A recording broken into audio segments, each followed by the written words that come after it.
Hello, Internet, and welcome to Red Jenny. Thanks for joining us this lovely Monday afternoon. And thanks for being here. We're gonna play some Dragon Age. We will be continuing our journey, our foray into the Tevinter Imperium. However, before we get started, let's talk about everything else we've got going on the channel. If you're watching us live right now, welcome. Follow us while you are here. We will have normal streams. We should be returning to our normal schedule this week, which you can see below our faces if you're watching us live on Twitch. Our next regularly scheduled stream after this one, I believe, will be tomorrow. The Tuesday crew will be returning with, is it a Squawk Squad week or a... Is it Squire Squad week? I think it's a Squire Squad week. Yeah, I think it's okay, cool. last week. They should be returning with Squire Squad. They're playing Masks, a Power of the Apocalypse system, and you know, there's lots of fun stuff there. Our music stopped. I don't know why. So come join them for that at 7:00 Eastern time tomorrow. Later on in the week, we've got all sorts of other shows for you to join. Oh wait, do we not have? We don't have a game this Thursday? No. Why do I not remember that? It's okay. I just completely forgot. I'm traveling. That's right. Sid's My convention. traveling. So. That's right. I'll let Sid talk about that. So no game on Thursday. Returning to games normal on Saturday. That's all I've got. I'm so thrown off. It's been a wild weekend, y'all. But I'm super excited to play. I'm gonna go and turn things over to my players here to talk about who they are, what they do on and off the channel, and who they're playing tonight. Starting as always with Van. That's me. Hi, I'm Van. You can find me on the internets at Savvy Seaworth, pretty much wherever you can find people on the internet. I'm on Hive Social, I'm on Instagram, I'm slowly making my way onto Mastodon, but mostly I'm hanging out in the Discord and streaming on Twitch several days a week, Thursdays through Mondays on this channel, including today, and Sunday nights on twitch.tv/LBHack'emUp, where we play Dungeons and Dragons. But tonight, I am playing Venehn Asan Alarian, who is an elven marksman.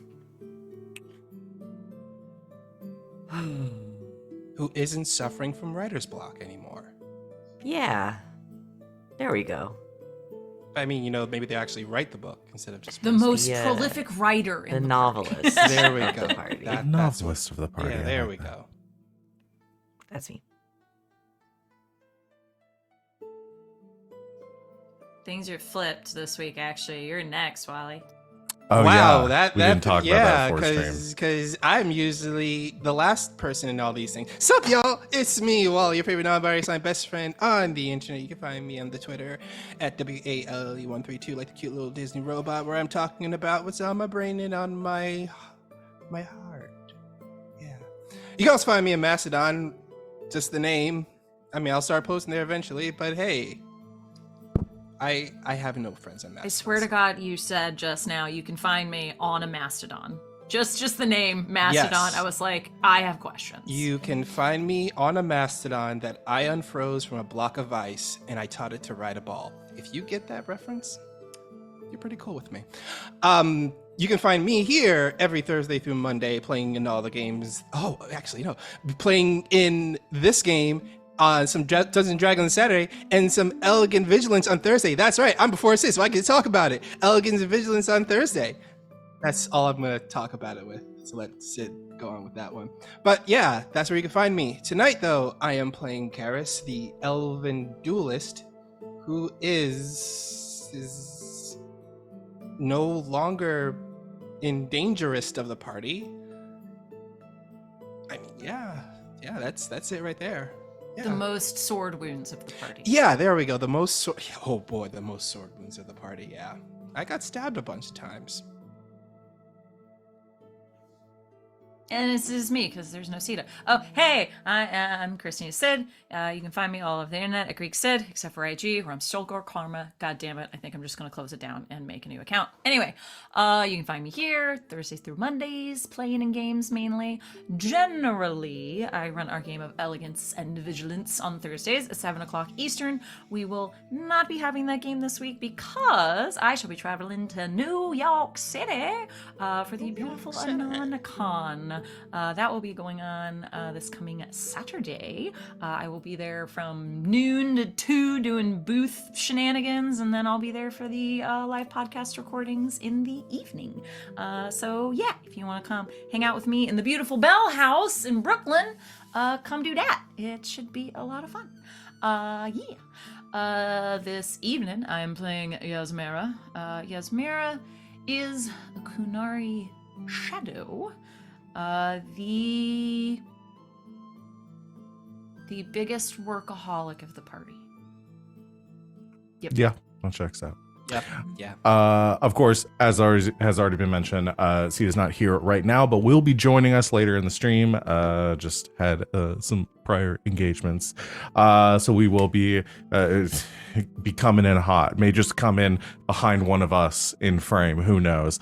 But I am Val. You can find me at the Kraken's Crown, lurking around the internet. I am here Thursdays through Mondays, playing running games. Other than this game, on Saturdays, I run a game called Ward 47, where we play Parslings.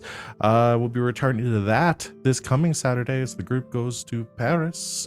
And then I'm in a bunch of other streams in between, so both on and off this channel. You should join us for all of those. That is it. Tonight, I'm going to be running this game. Are y'all ready to get started?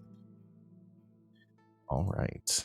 So, last time on Red Jenny, your gang of misfits, your thieving crew, the fairly recently still crowned Red Jenny, has begun a journey to smuggle a cluster of lyrium-based explosives all the way to the front lines of the Blight in Hossberg for your current patron, one Marquis Valmont, much to the chagrin of your... Wait, which rogue were you? You're the least stabbed of the party? I'm the least stabbed of the party. Yeah. So the journey has began pretty smoothly. You made your way through Cumberland, where you saw Lucia to help with Isaiah, one of the Grey Warden leaders, and a pretty close friend of your groups. Said your goodbyes, got slapped in the face, and continued on to the Silent Plains, where we picked up our session last time, with Garas being attacked in the middle of the night while on watch by a group of strange creatures out in the wastes that you later identified as ghasts. I don't know if you ever rolled for it, but I just told you what they were. Garas just thinks the tiny folk are after him. That's all he Yeah. knows. So you were able to successfully identify or notice some of the raiders. It was a fairly large group of 10. However, some of them were sneaking over to your wagons to steal some of the barrels in the back, not knowing really what they were, but just assuming they'd be valuable and maybe helpful. You were able to fend them off, defeat them, some of you taking some pretty significant injuries as a result, but overall a very successful battle, defeating the ghasts and leaving one to run away in fear. Actually, I think a couple of them got away. I know one at least ran, and maybe the other two, I think two others ran as well. Then but regardless, one lined one, and then the others ran away after. Yeah, then the others ran. You were successful, though. Kept them from stealing a barrel of wine and cracked open that barrel to continue on your way. Over the next leg of the trip, things got a little more difficult. You failed your first one of these travel checks, losing a bit of time as you ventured past Voldorma, a Tevinter city on the southern borders of the Imperium. Here you came across a sort of a way stop for the traders and merchants traveling both to and from Minrathous to the north. You were able to sweet talk your way through it with a little bit of forged paperwork and some shenanigans by Garas and Venehn, and rather successfully navigated, got past this patrol, and continued on your way. Having lost a little bit of time, you continued to Minrathous, heading to the north. You succeeded on this leg of the journey, regaining some of the time that you had lost outside of Voldorma, and eventually arriving in the city itself, the capital of the Tevinter Imperium, an immense city by the standards of Thedas, even in comparison to your home city of Valroyo. Minrathous is much more advanced than most of the cities of Thedas, relying a lot more liberally on the use of magic, which is not outlawed in the city of, or in the Tevinter Imperium, but in fact is, I would say celebrated, but that seems that's too much of a positive connotation. It is a necessity to climb the social ladder of the that the Magisters have created, and in fact, those without are seen as second-class citizens. Undaunted by this, continuing into the city, passing through the massive stone golems that flank the southern road, the Imperial Highway that you have traveled all of this way to Minrathous, you found the city is in rather good spirits. Very the energy sort of elevated from what you would expect, and it seemed like there some sort of festival was taking place here during while you were finally made your way to the kind of heart of the city near this Colosseum that makes up a fairly large quadrant of the city itself. You saw signs for something called the Archon's Tourney, and that there was a promised prize of 20,000 silver to the victor. And with the wheels already turning, and with the competition set to take place tomorrow, with your boat leaving the following day, that is where we left off last session. So picking up, you are all, you're in your wagon, kind of in this choked intersection, trying to figure out where you're going to go exactly to spend the next 2 days while you are trying to figure out your next plan of action, seeing this, with some of you already having some ideas percolating on what you would like to do. So I leave it to you all. All right. Let's find lodging, somewhere to keep the carriages. And, well, I don't know. I mean, we do have a mage. Enroll them in a tournament, perhaps? I mean, that was my plan. It was something like, one, we have the guarantee of, Carter going into the tournament, and of course Carter will probably win. Carter is powerful. Maybe, and if he doesn't win, maybe there's some kind of runner-up pot. I don't know.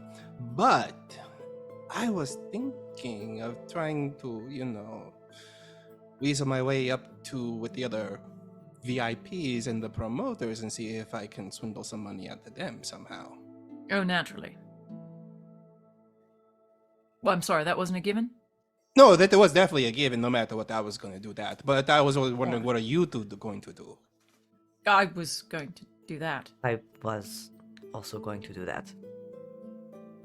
Oh, we're in agreement. Wait, hold on a second. All right. Is this a rare moment when I can help make disguises for all of you?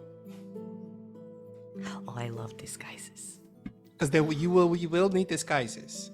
I already have one. Points to the large hat covering her horns. That does not count as a full-out disguise.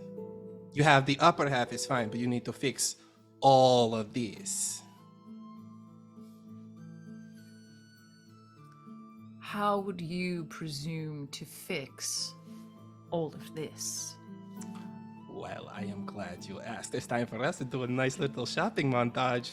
Oh, And dear by Lord. and shopping, I mean, steal stuff.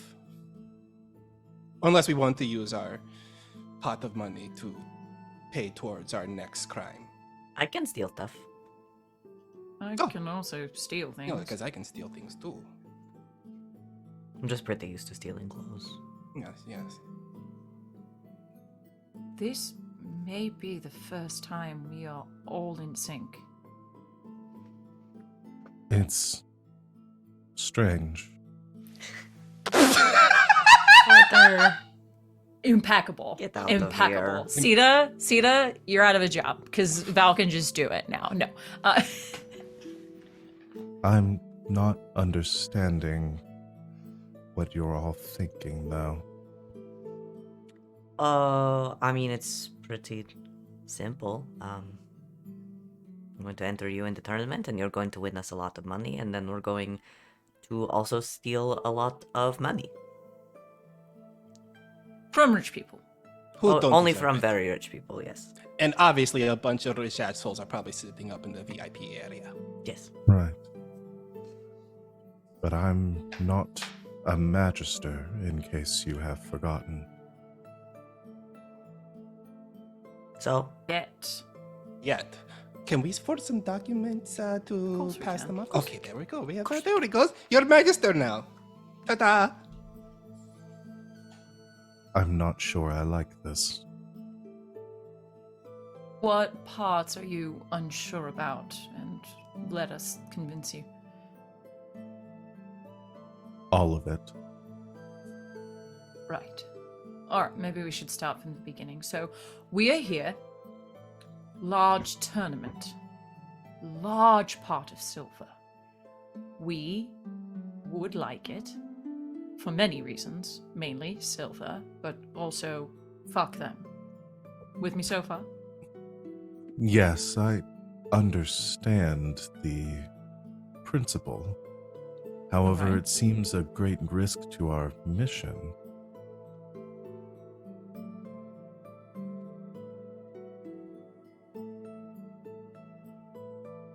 Is it though? I mean, what's the worst thing that can happen?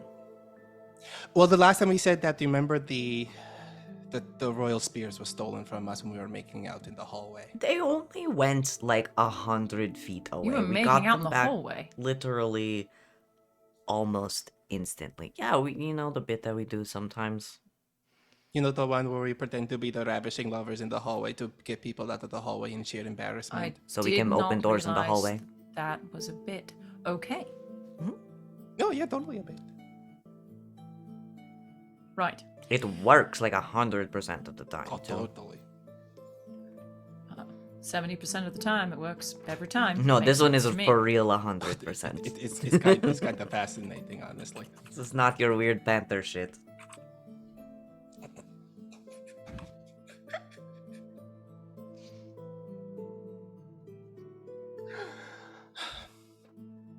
All right. I think what we're trying to say, Carter, is we will sort of mitigate as much risk as possible for the largest reward. Oh, sure, yeah. Oh yeah, totally.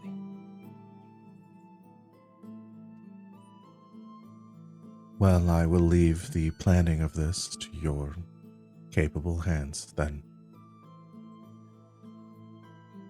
Wonderful. We're all on the same page with this. Excellent. So we'll need some clothes, a forged magister document. Is there like a entry fee? Is there like some kind of entry fee for this? You don't know. You have to go talk to the All right, the people let's- running the show.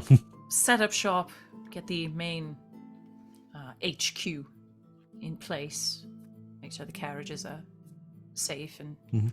taken care of, and yeah, have a walkabout.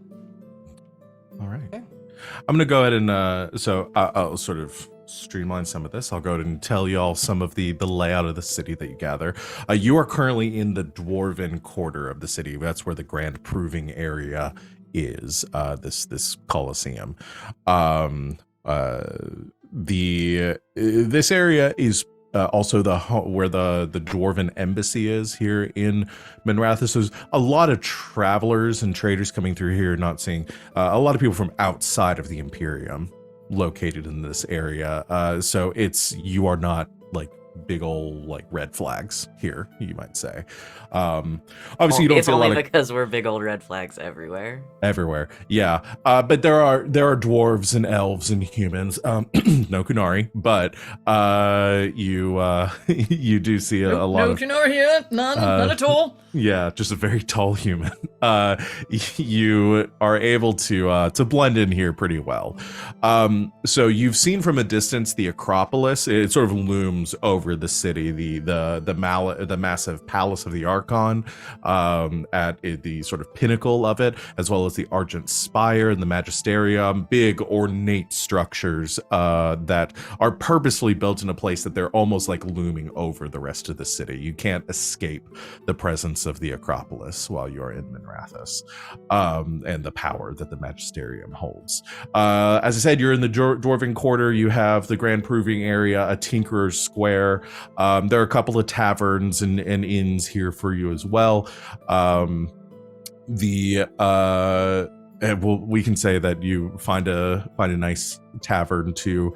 It's probably going to be a little more expensive. I think did I factor in your travel costs when I took your money earlier? Yes. I did. In lodging. Okay. I wanted to make sure because I factored in the fact that it is going to be expensive to stay here when I initially took that from y'all. And this is most of the reason why everywhere is like booked up. There are a lot of traders, a lot of visitors, tourists here in the city from outside Menrathis. You're able to find a quiet kind of higher end tavern, higher end inn to stay at. Costs you a little bit more money than you probably would want to with your normal lodgings. However, they are the only ones with rooms available. So you're staying at the Misty Heart currently. Heart, there are a couple H-A-R-T or E-A-R-T? H-E-A-R-t, like the organ. The couple of other places that would be of note as you do your little walkabout, kind of get a feel for the city. One of the areas there are a couple of districts that you're not able to enter, where there are like Imperial guards stationed that to keep people walking around from entering accidentally. There are the gardens, which are it's a district home to most of the Altus live here. It's they have residences, like full estates in this kind of district of the city, as well as some other successful Leighton mages as well. If you remember from what I think we talked about last time, there's 3 sort of tiers of social structure in the Tevinter Imperium. There are the Altus, who are at the top, the Leighton, who are in the middle, and the Soparati, which are at the sort of the lowest tier, and then obviously slaves beneath all that. Let's see. The gardens are, as well as being home with all these residences, you do see another thing here. Another one of those massive stone golems is positioned at the center of this district, which also kind of looms over the city as you are walking through it. You may pick up the name in passing, people referring to it as the Colossicon. There's also the Thermae Bathhouse, which is at the on sort of the kind of the outer district of this city, famous bathhouse, known probably even outside of Tevinter for extravagant spa treatments. There's the Imperial Circle of Magi, which, unlike the Mage Tower in Valroyo, the Mage Circle of Valroyo is not guarded. They're not like it's not a quasi prison. Like it is almost like a campus, more of a university kind of situation. But it is it is also kind of on the outskirts of the garden, as it's sort of as a marker of higher status, being that the only people that attend the Imperial Circle of Magi would be those of higher social standing. Wizard Yale. Yeah, essentially, this is Wizard Yale. So Don't like Better than that. Wizard Princeton, I suppose. Yeah, Wizard, Harvard. yeah. I mean, this is where I mean because these Anybody who studied at the Circle in Tevinter won't actually tell you that. They just tell you, "Oh, you know, I went to school in Minrathis." Yeah, that's it. Yeah, Yeah, that's it yeah, right yeah. there. Yeah. The Fucking coming for you, Harvard. Get ready. there's the Minrathis GGK. Harbor, which is where your ship will arrive. There are ports for traditional ships. There are also the airship yard for the airships that are coming in and out of Minrathis as well. You will be traveling the traditional way, unfortunately, though. And then two other districts of the city, the Soparadum, which is where most of the population lives in Minrathis. So the Soparati live here in multi-story apartments. And there are a couple of other, like, it's a lot of like public warehouses, granaries, things like that. The Minrathis alienage is here too. And there's one thing I think as you kind of walk through, it's like, okay, this is where like the normal people here live. There is one like kind of public like event space here for, which is the Telerio Circus. Not a circus in like the tents and popcorn and funnel cake sense, but there is a large racetrack where they have chariot racing that many of the Soparati engage in, like betting and entertainment. I would say there are probably some races going on currently for people coming in and out. There will not be races during the day of the Archon's tourney, out of respect for the sort of grandeur of that event. No, you don't schedule your ball game during the pay-per-view night, so no, that makes sense. Exactly, yes. And then there's the Vivazi Plaza, where it's an entertainment district, kind of close to the Soparadum and the Dwarven Quarter. They have a number of like shops and things there as well. You see a shop, Avincis Jinxes, which is like a little enchanted gag items. There's Kalana's Curios, which have some like antiques, potions, charms, things like that. There's an amphitheater here as well, where looks like they probably do some performances for the Soparati. And then there is the Palace Arthemia, which is a burlesque theater that is in this district, and you can see signs outside of the theater for one specific performer referred to as Incantatrix doing performances here. Any performances tonight? Yeah, I think there'd probably be performances tonight. Is it tricks as in like TRI? It's all one. It's all one word. It's INCANTATRIX. Yeah, it is. That's it what I is thought it would be. the Incantatrix is a title. Okay. Of the like most famous performer at this. It's kind of like the prima ballerina. You had my curiosity. Now you have my attention. A poet laureate, if you will. Yeah. So that is why does my music keep stopping? I don't know what is going on with Spotify today. Your shit together, Spotify.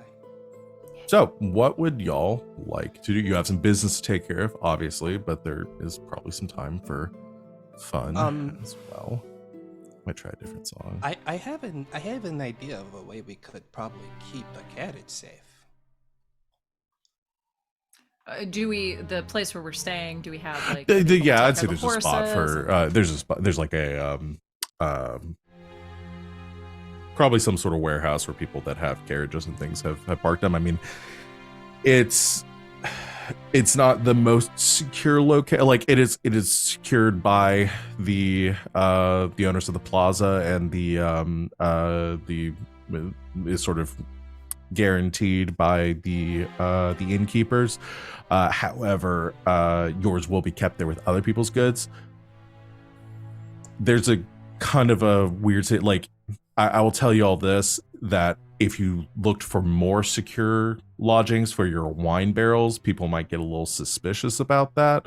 But there's not there isn't no risk in keeping your explosives amidst all of this stuff. So, If we wanted to, why not reach out to the Carta? I was going to say the exact same thing. What the hell is happening today? I don't know. I really don't. I pinch Ven. I don't know if I feel good about it or not. We're like on the... Why are you Maybe- pinching me? Just to make sure this is not a dream. Why are you pinching gonna me to see if it's not the dream? Because I don't want to pinch myself. I pinch Garas very hard. Ah! Nope, it's not a dream. It's gonna leave a bruise. Honestly, I think the more attention we draw to it, the bigger of a problem it's going to be. Well, the Carter were also already in on it in another part of the country, so... How big of a presence does the Carta have in Minratos? That's a good question. somebody meant to make a roll for it, they can. So Yeah, what it's your like a- role would that be? Like a lore. He Oh. asked, looking No, at his you friends. say? No Yasmera. things. No. You have a cultural thing, right? I have a cultural lore, I have a military lore, and I think- also have a fun new talent for lore, Oh, which is I have studied hard. No shit. Making a successful cunning test. I like that one. With any lore focus, the GM should give you an extra piece of information on the topic. perfect. I'd say I cultural think we lore. talked about this last week, but should is the funniest fucking word they could have It put really there. is. It also Yeah. is very specific to mention that the GM determines the additional information, and it may or may not be pertinent to the main The question. GM should Okay. give you something. So I'll but tell it you might be all. bullshit. I'll tell you everything, and then I'll tell you what brand of shoes the Carta Oh, perfect, yeah. There we go. prefers. Exactly. Okay. I gotta say, I both love and hate these types of things as a GM. It's like give them additional piece of information. I was like, if I just give them if I don't have any other additional pieces of information, I'm just gonna make something up. That's not fair. Okay. That's double. But it's also a fives. fun time making that shit up too. So Oh, 100%. blessing it So, first. double fives and a 2 is 12, plus 7 is a 19. That's really good. Okay, you've the And I DC have 5 stunt points on exploration. Oh shit. Is there anything you Go want? ahead. Yeah, I'll figure something out. Go ahead. Okay. So, yeah, you've spent. I mean, you've worked with the Carta a little bit now. So, some of this is stuff that you've picked up through working with them. Others is maybe some of your study and research. Yeah, I mean, the Carta operates across Thedas, dependent on their interests. With the Dwarven Embassy here, there are likely Carta operations and members that are working here as well. I mean, the status and the kind of like situation with the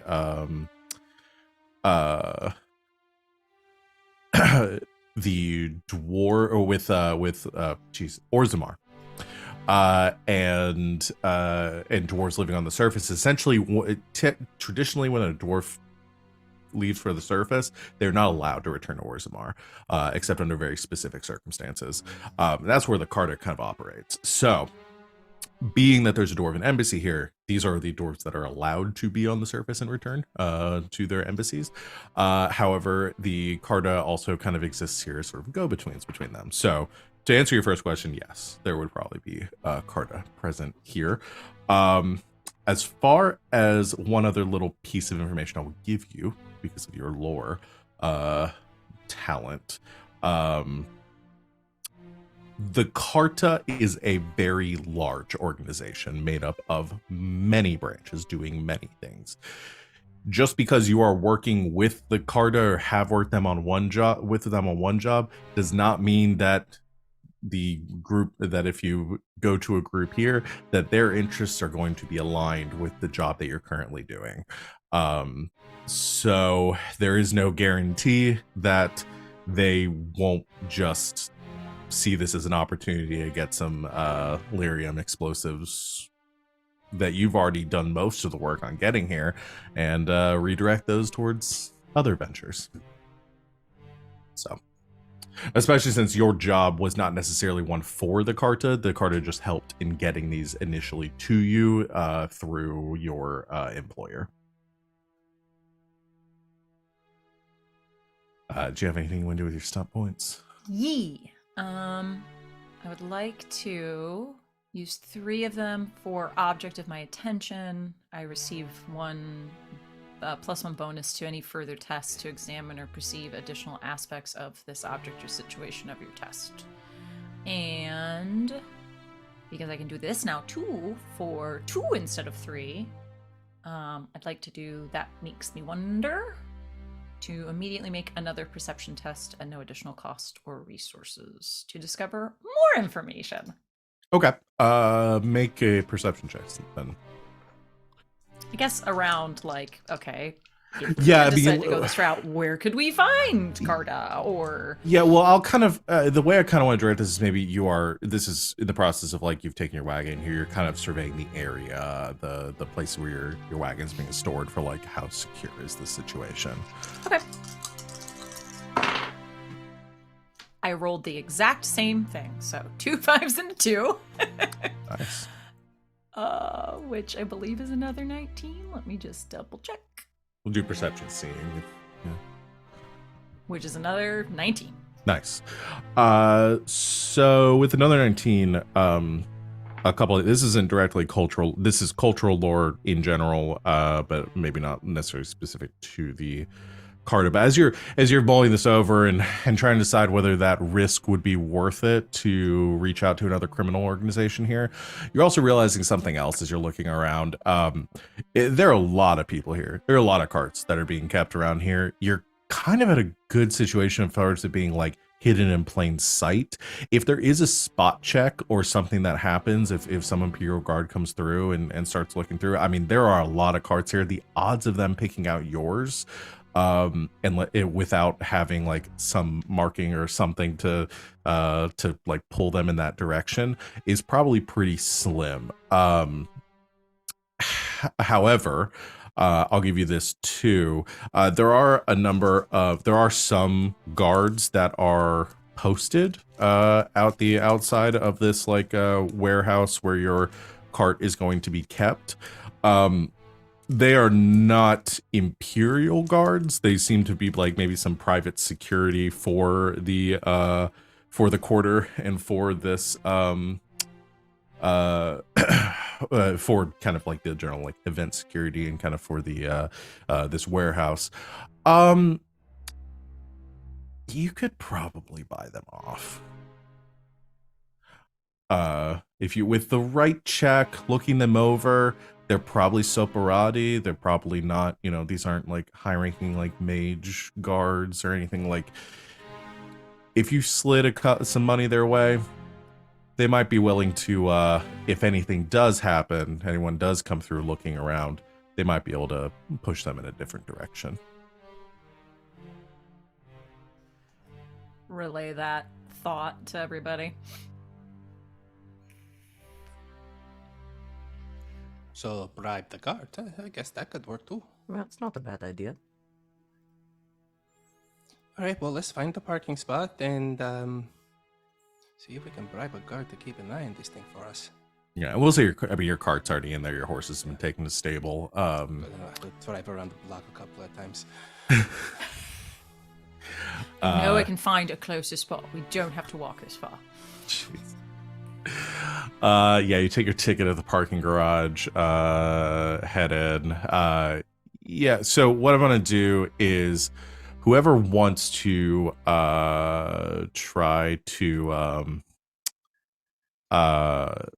whoever wants to make this approach, I'm just gonna have you make a communication check. I'll do that. Probably like persuasion. I'm good at that. Okay. All right. Okay. And this is just going to determine how much it's going to cost you. 18. 18. Yeah, 18.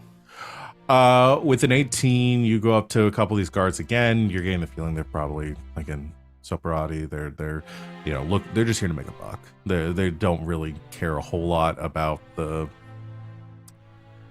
whatever it is you're trying to do. And as you're talking to them, kind of glad handing, making them Give them a little wine from the one we have open. Yeah. You give them, if you give them 50 silver, they'll take care of it. I would like to also use one of my talents here, which is the contacts. They have to make what is it again?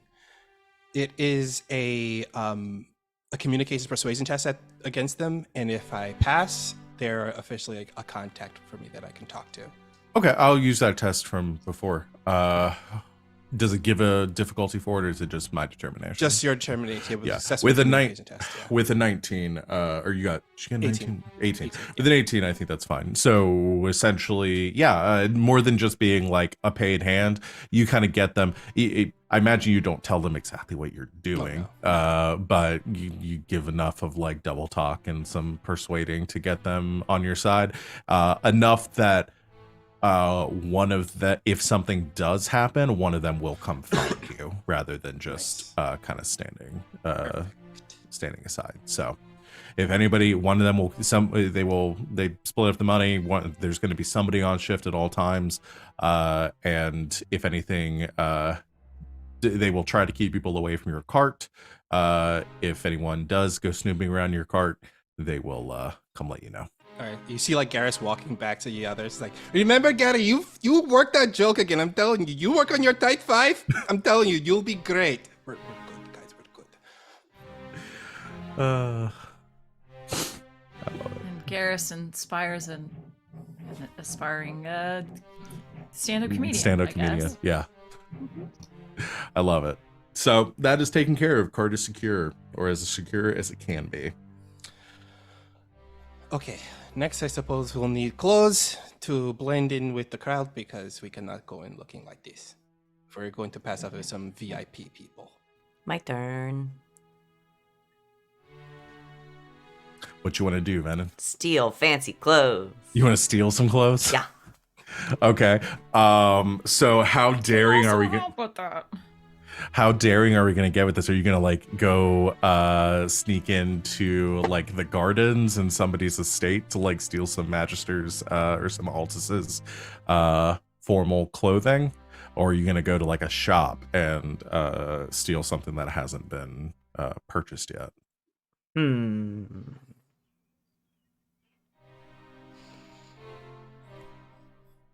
I think it's got to be, I don't know. How do you guys feel about just doing a quick break into someone's house? Yes. I don't want to steal from the rich people. Mm-hmm. Okay. Yeah. The three of you want to go on this? I'm down. I've got really good stealth and really good legerdemain. So I could steal nice watches and rings off people's hands. Don't think all three of us should go in. No. Here's why I'm going to divide this up then, because you are going to be breaking in. You essentially need to infiltrate the gardens, which is where all these estates are, and then you need to pick out your mark, like which one would be the best one to rob. So we'll do the first check with y'all sneaking in, and then we'll do another check for you picking out your mark, and depending on how well that goes, we'll see what you need to do Question: Can for Garas to help out, are there guards nearby, like the garden area? Yeah, so the gardens are surrounded by a pretty high stone wall that wraps around them with essentially some just a couple of like roads that head in, and those roads are flanked by guard posts that essentially stop anyone that is entering that they do not recognize. Are these like guards, like the hired security guards, or are these Imperials? These are Imperial guards. Okay. Garas will do his best to distract the guards and so with the guards. So like Garas is not going in, essentially going to try to draw their attention so the other two can try to sneak in while they aren't. Yeah. Okay. I think that definitely helps. So we will, here's how we'll play this. I'm going to have Garas make a persuasion or would this be deception? I think this would be deception. Okay. So we'll do a deception check from you and see how that goes. Okay, that's 19, and I got 2 stun points. Damn. Okay. What kind of test would this be? I guess this would be a role play stunt. Roleplay stunts. Flirt. No, you don't have enough. Never mind. I don't enough to have flirt. enough. I'll do sway the crowd.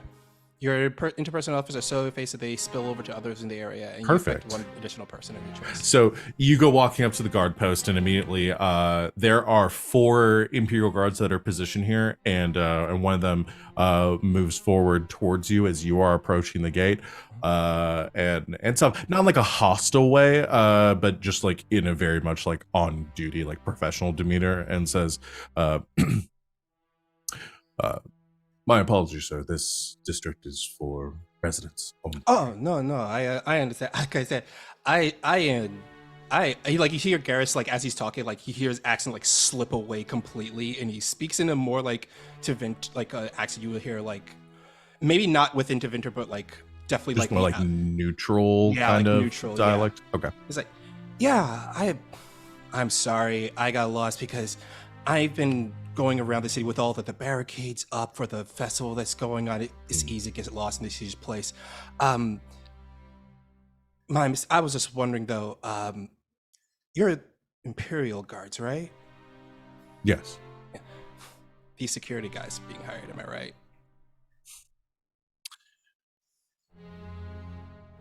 It just sort of like scoffs and smiles and says, "We hold ourselves to a higher standard." Yeah, but I mean, come on. These security guys don't know the blunt end of a spear to the top end of a falchion. Am I right? And he like when he says "Am I right?" He's like kind of like broadcasting so the other security guards will hear it. Okay. Yeah. You see kind of like smiles, and a couple of theirs like chuckle to themselves as well, like looking over in your direction as they get kind of pulled into the conversation. He says, "Yeah, don't mean to speak poorly of anyone, but well, you should have seen the last Archon's tourney last year. There was a whole section of inns was just vandalized, and found out that the guards that they had hired had been drinking a little too much on the job. Found them half asleep sitting in the fountain outside the square, just completely naked. Do you remember that last year? And then one of them steps up and says, yeah, I remember. And a couple of one says, "That was nothing compared to 2 years ago, please." And they started telling you some stories of of some happenings at previous tourneys. Garas is just feeding into the like conversation to keep it going on and on and on. It's like, let me tell you something. I had a cousin of mine, right? He was working over at the Winter Palace, and let me tell you something what went down there. And he gives like this abridged version of like what probably went down like as rumors, but not really that it happened. Okay. Garas, make a cunning check for me. Ooh. That is a 17. 17? Okay. That's 1. 2 more and you're dead. I know. Yeah. 17 is automatic failure. That's our new natural one for this game. If you roll a 17, that's just automatically fails. 17. Hold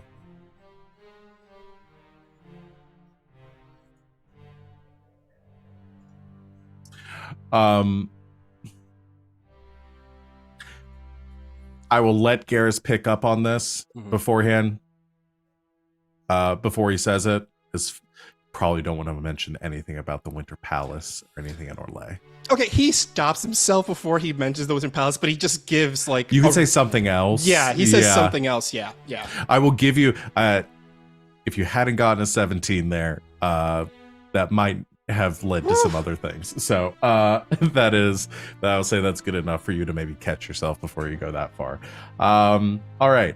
The other two, as you are trying to sneak in, I will drop the difficulty on this. So this was going to be a 19 difficulty to get in initially with the guards there, which is an imposing difficulty.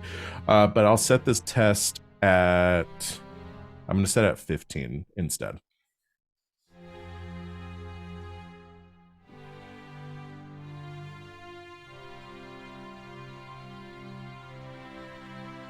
It's an 18 for me.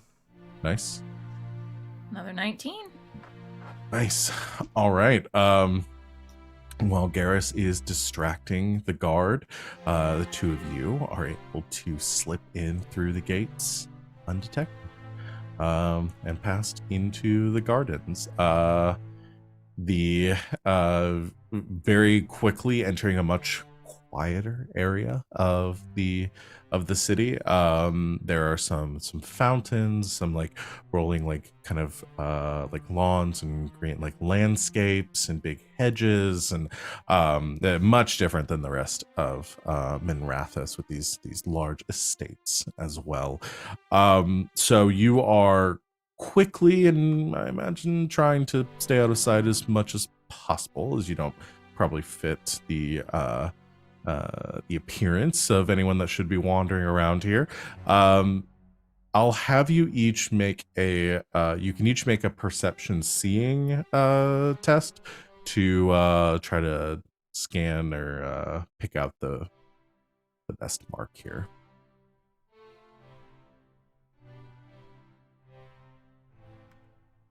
18.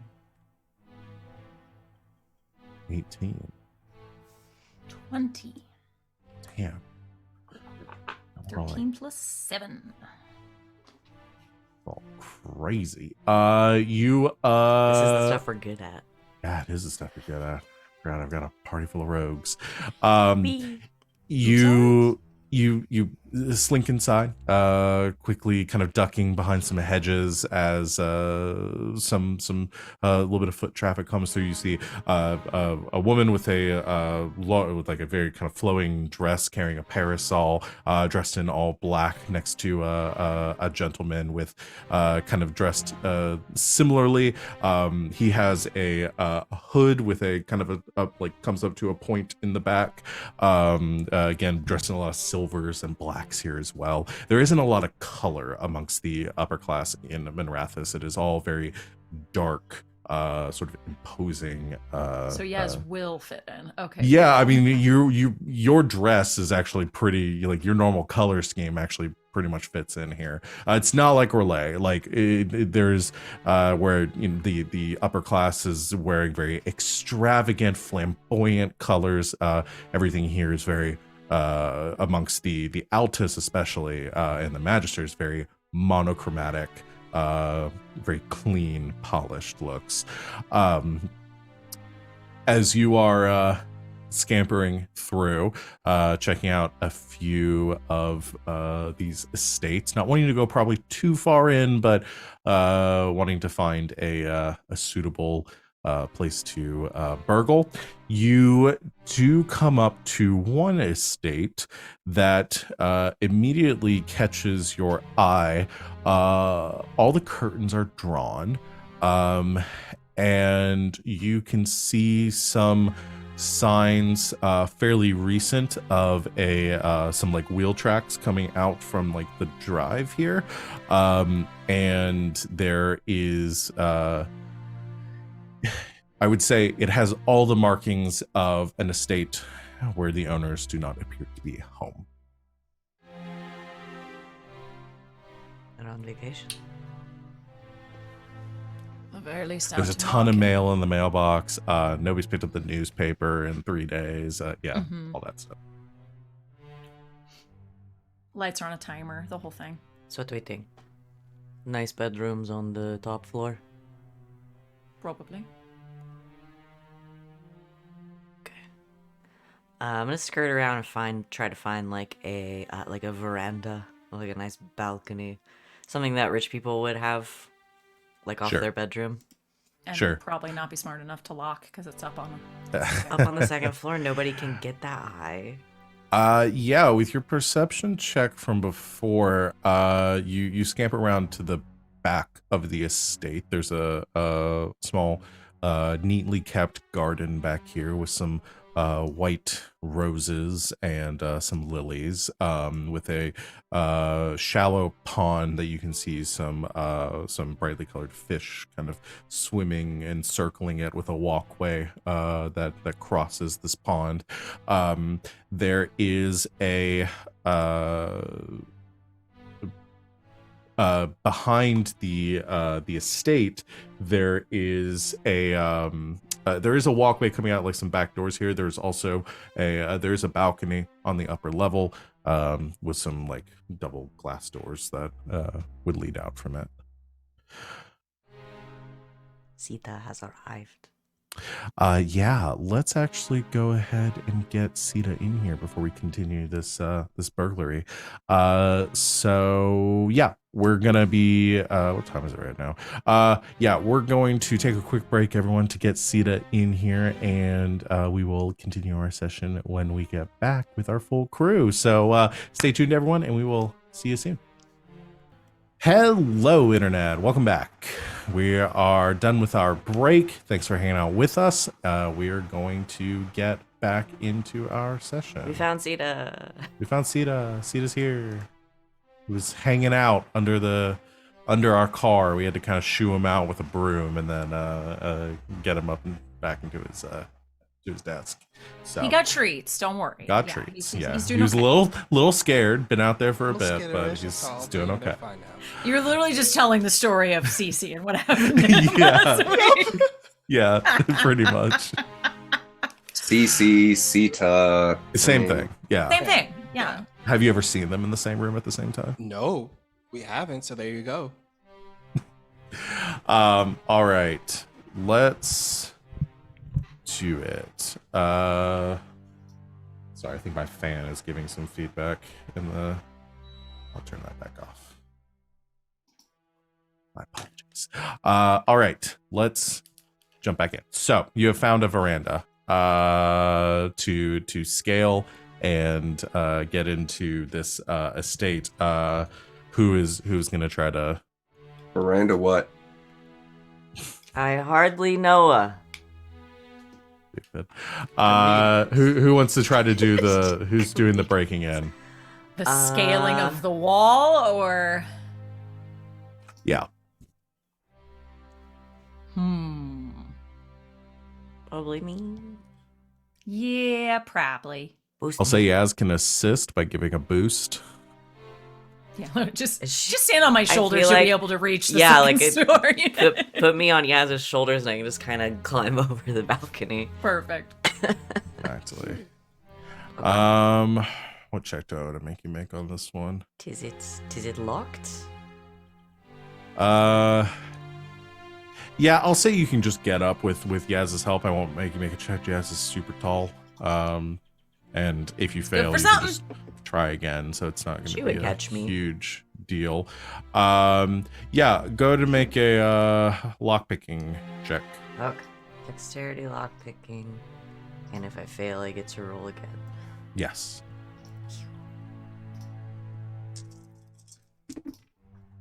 Oh, that's pretty good. 10, 13, 18. It's very good, actually.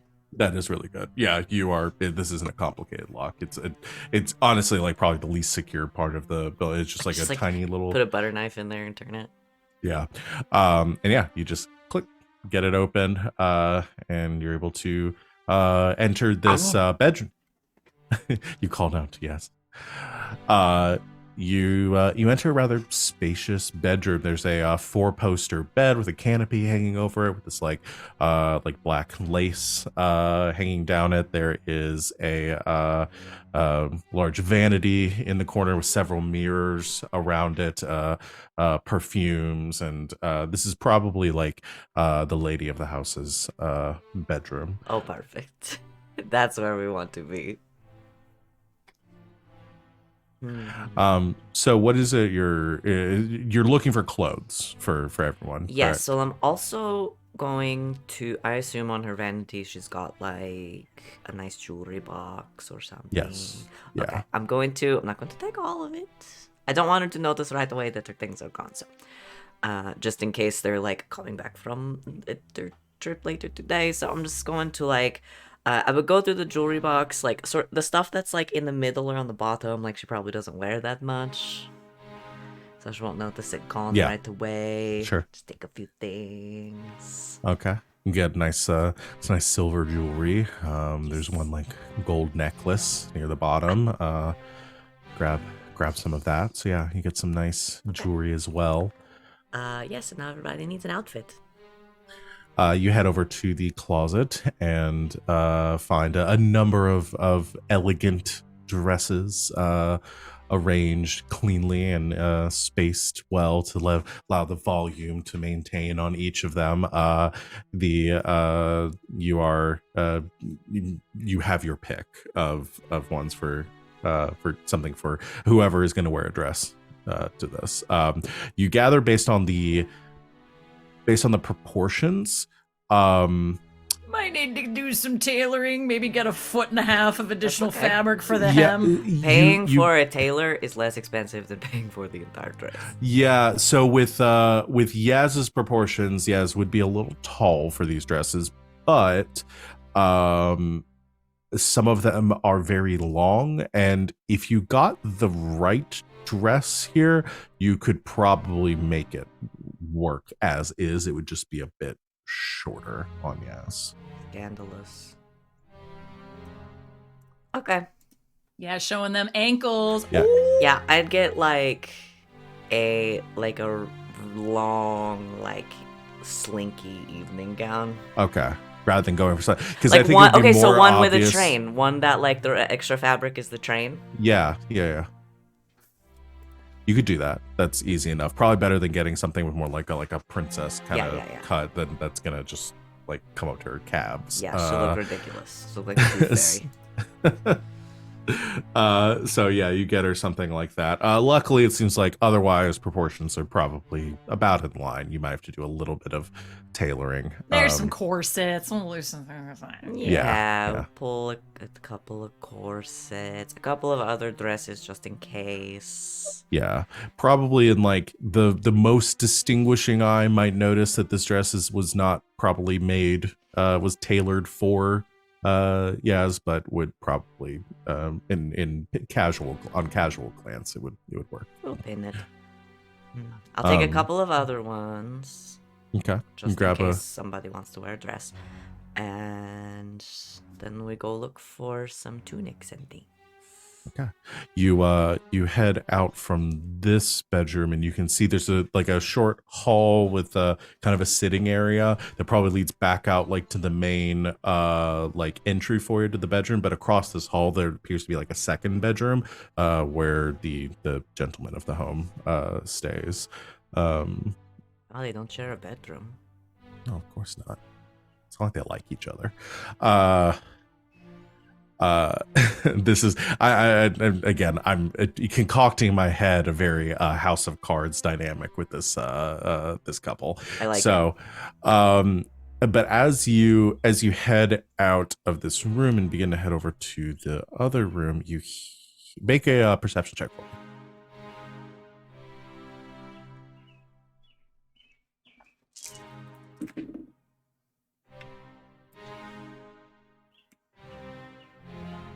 $16. 16. You hear some clicking on the tile down the to your left, and you hear something approaching. It does not sound like a person walking. It sounds like an animal. Okay. I run to the balcony and I toss the bag of jewelry and the dress down and I say, I'll be back. Try to very nicely, without making creases, sort of roll this up for transport. I'm gonna peek out the door. So you've gone back into the bedroom and closed it? Yeah. As you kind of like peek through the keyhole out there, you can see coming around and kind of like like sniffing around and looking a bit curious, maybe looking a little bit on edge, you see a dog, a rather large, like dark brown dog. Okay. And it comes up to the door and just starts like sniffing at the base. Just You're built you just for hear a this. low like. Hey, buddy. Take like what's left of some like dried meat or something. Just open the door just a little bit. Hello. As you open the door a little bit, the dog kind of like leans against it, just kind of. Hi. Oh, aren't you pretty? I have a treat for you. Huh? I'm gonna have you make one more check for Please me. sit. I'm looking for the focuses. I think there is an animal focus. There is animal handling. Some Yeah. communication, right? Mm-hmm. Communication, animal handling. Let's roll good, please. Let's pick the gods. 16? 16. Is he a good dog? The hound comes up and like is sniffing at the door. Is like looking at you through the crack, and you see its eyes narrowing, just kind of. Hi. You don't want to eat me, I'm stringy. Are you hungry? But eyes sort of focus on the piece of meat they are holding. Can you sit? Do you sit? Doesn't appear to sit. Alright. Fling it down the hallway. Go get it!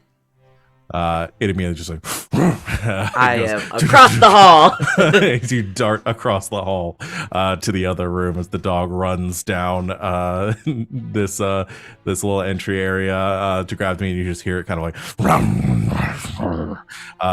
eating the boy. meat as you close the door behind you. And within a few moments, outside of this door, which there is a balcony leading out from this room as well, you can hear more like at the door as this dog seems to either be looking for you or be looking for more. That's okay. But yeah, you do enter. Your instincts are correct. This does appear to be the gentleman of the home's room, and you can see a number of much less finely adorned space. Another 4-poster bed, but without the canopy. Everything very kind of regiment, laid out cleanly, and there is a closet that has a number of suits in it as well. More stylish to winter gentleman's attire. Alright. Just grab a couple of those. Okay. Yeah, you grab a number. It seems like I'm trying to think the sizes of Venehn, Garas, and Carter respectively aren't too far off. Y'all are all about the same. What is everybody's height? 5'10", I Yeah, think. 10. Garas is 5'10" also. Venen's like small. We can pin He's those. like good. 5'5". Short king. Okay.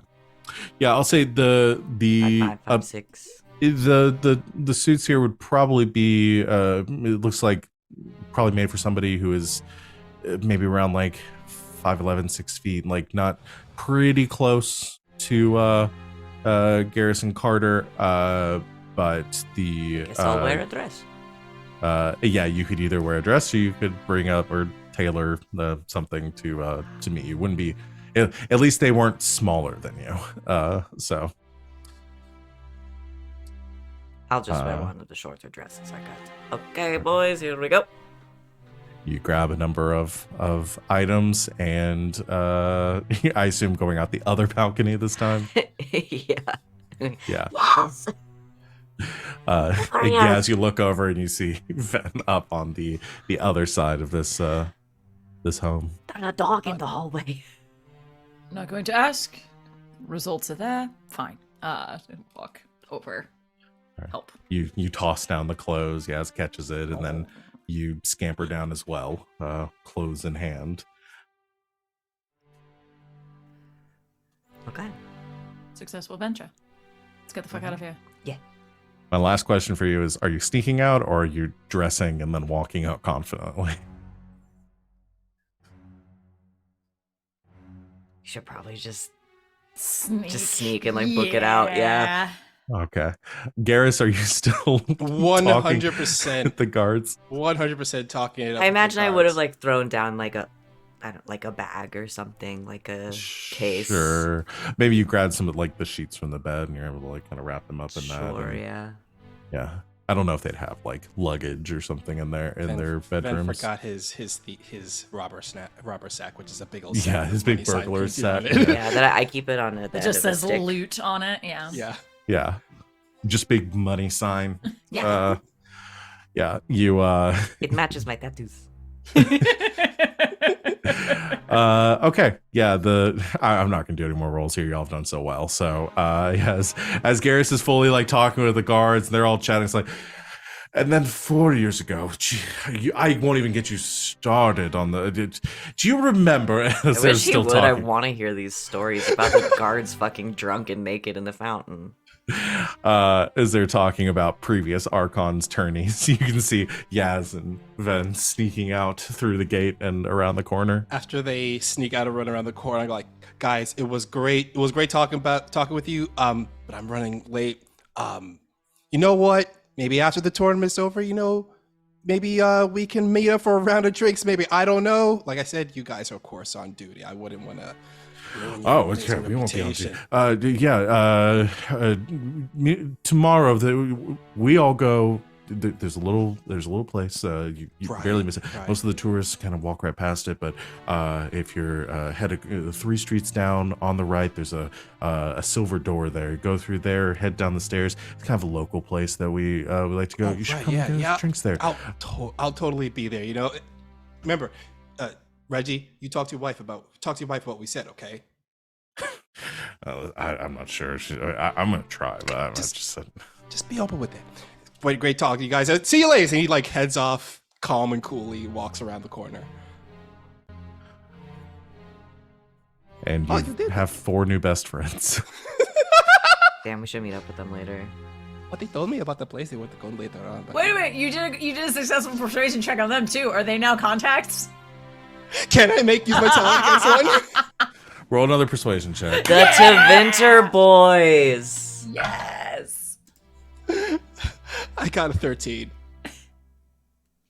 I'm gonna say no. They're not your contacts. Oh. They Worth a like shot. you. Worth a You're not shot. their best friend though. Maybe later after you grab drinks. So I peel around the corner. Oh, you did it. Everything all good? Oh yeah, those people have a big dog. Oh, they got one of those guard dogs. I mean, I've never been like super close to a Mabari because they scare me, but holy shit. It was It's like a this Mabari. tall. It wasn't more. It's like this tall. That's like As tall as basically me. a horse.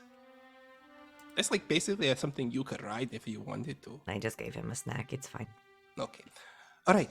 Next, we need forged papers so we can get Carter in as a magister. Yeah, let's say you all meet back with Carter at the Misty Heart, the inn you're staying at. We come bearing gifts. I think the suits will fit you and Garas, Carter, pretty well. Oh, thank you. Okay. And there's like some cloaks and stuff in there if you want something with a little more movement. Where's the This top is of what this I got thing? for yes. And their shoes to match. Look, look, look. Do I you wanted want you me to be 7 feet tall? Yes. I have one other thought. Who would know this? Yaz, you did. Cultural. Yaz, lore. make me a cultural lore check too. We'll retcon this if you roll well. Oh yeah. 5, 4, 3. That's 9. It's 12 plus. It's just 19s, y'all. I think 19 we have to city. change. It's 19 My city. You get another 19, you might die. I'm dead. Yeah, you might yeah. die. That's just the rule. If you roll Yeah. the same thing 3 times in a row, you die.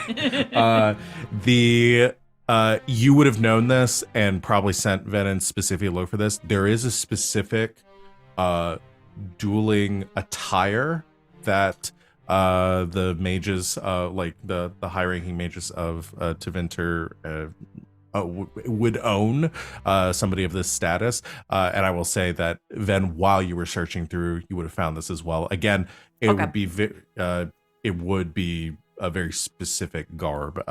Was specifically designed for like more like flexibility of movement with casting, a little bit more like ostentatious than typical Tevinter garb, but it would come with like the hood, the cloak, like a 3-piece doublet and jacket with sort of a little more movement in it as well. That's Carter's. Yes. Not knowing the fashions of the area, I believe this would be sufficient and close enough to my size. Good. Now, Think Carter, of it as your mage uniform. I'll say it also has a crest on it as well, that you might have seen in the home too, that would belong to this this specific So family. that we might want to alter and or cover up and or replace. Because I think they'll probably know that you're not him. That wouldn't be too difficult to do. You could modify it enough to match whatever paperwork you're going to forge. okay, Cool. Carter, this is the very important thing about this duel. This is a duel. This is not just a fight, okay? So people are not coming just to see people fight. They're coming to hear the spectacle of it. Garas is giving a great pep talk, and Venehn is in the background trying on different cocktail dresses. Now, the thing about this is, there is taking a hit, but also that's anyone can watch someone take a hit. But what people will remember of you for is how you sell it. Like, hit me. Okay, give me warning next time. But you saw I just reacted like you normally would get hit. You know, like, oh, if it hurts my face. Now hit me. Yaz punches him as hard as she can. Just out of nowhere, yeah, it just swings and clocks you. Garas gets hit and he sells it like in a wrestling ring, like someone getting clocked up a side. He staggers around and he falls over. Where people like will notice that, oh my gosh, this guy got hit really, really hard. And it looked I really imagine kind of like a spin to the side, like almost falling, but like catching yourself Yeah. and almost like a 3-point stance to the exactly, side. yeah, like just showing the weight of the hit and everything. Now you see what that is selling. You want to do that in this fight. Because they're not just going to judge you if you win, but they're going to judge you how much of a spectacle you make. So I should appear to be more hurt, to be closer to losing. Yes, if you're losing, show off that you're getting more hurt, because then know what happens when you make your big comeback. People will see the hero dragging them up from the ground, ready to strike back at the person that did them so much harm. Believe I understand. Good. And I'm going to be your manager. And he pats his cheeks and he goes to grab an outfit. When you go to pat his cheeks, you, like tap him on the cheek, and he falls over. That was pretty good, actually. That's really good. You do it just like that, just like that. Yaz picks him up and just leans into Carter. I'll be your actual manager, funds and that sort of thing. Carter doesn't say anything, just kind of gives like a little quarter nod that he hopes that Garas doesn't see. He's already trying on outfits.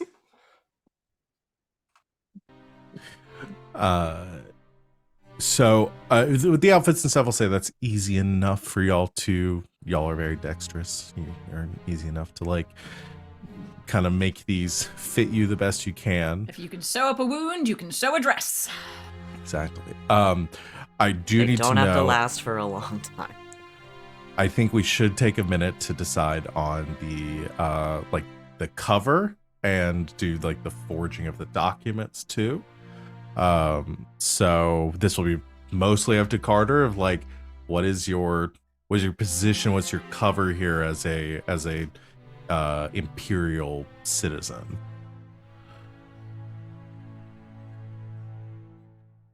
Could Yaz assist in any way with cultural lore? I Yeah. think Carter would ask Yaz specific questions, like because Carter, for all his smarts, doesn't know a whole lot about the culture of Tevinter. They were always like the enemy of his family or whatnot, Yeah. of the whole country. Yeah. So,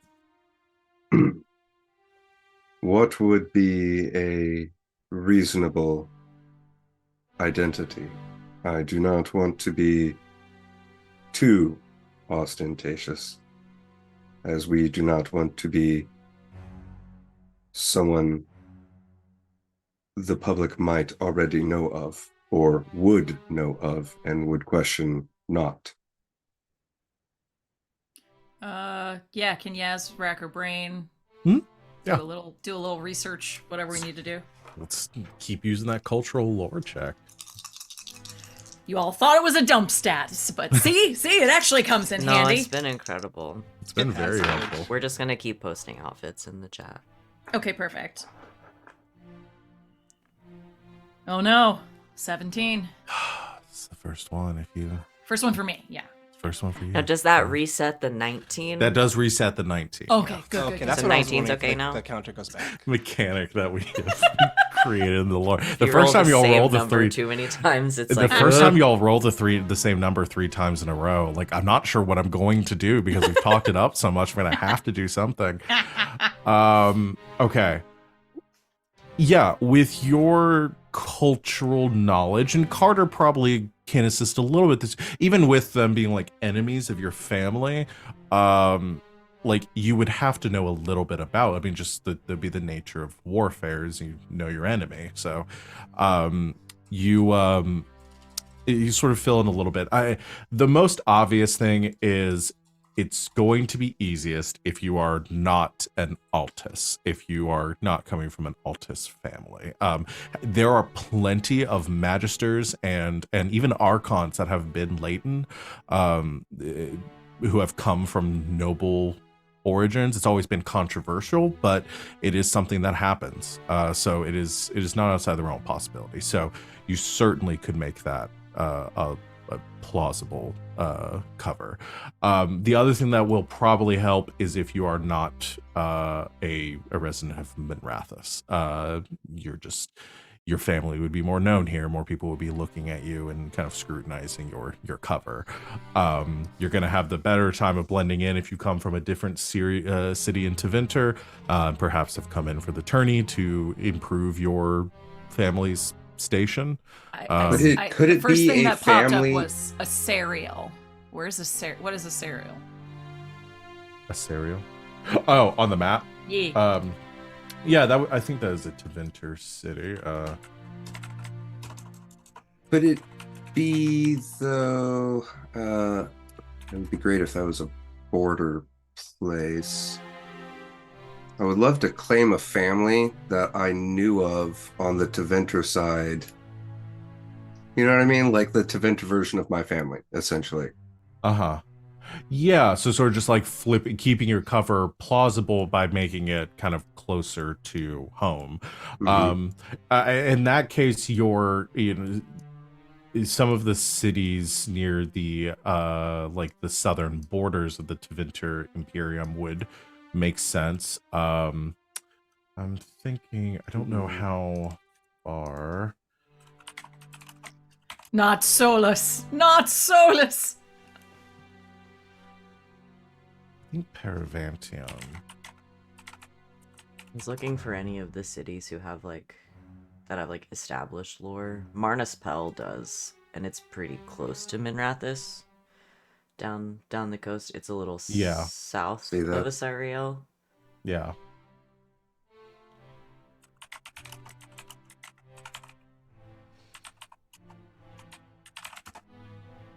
I can never spell into Tevinter the right on the first try. Actually, which age are we in again?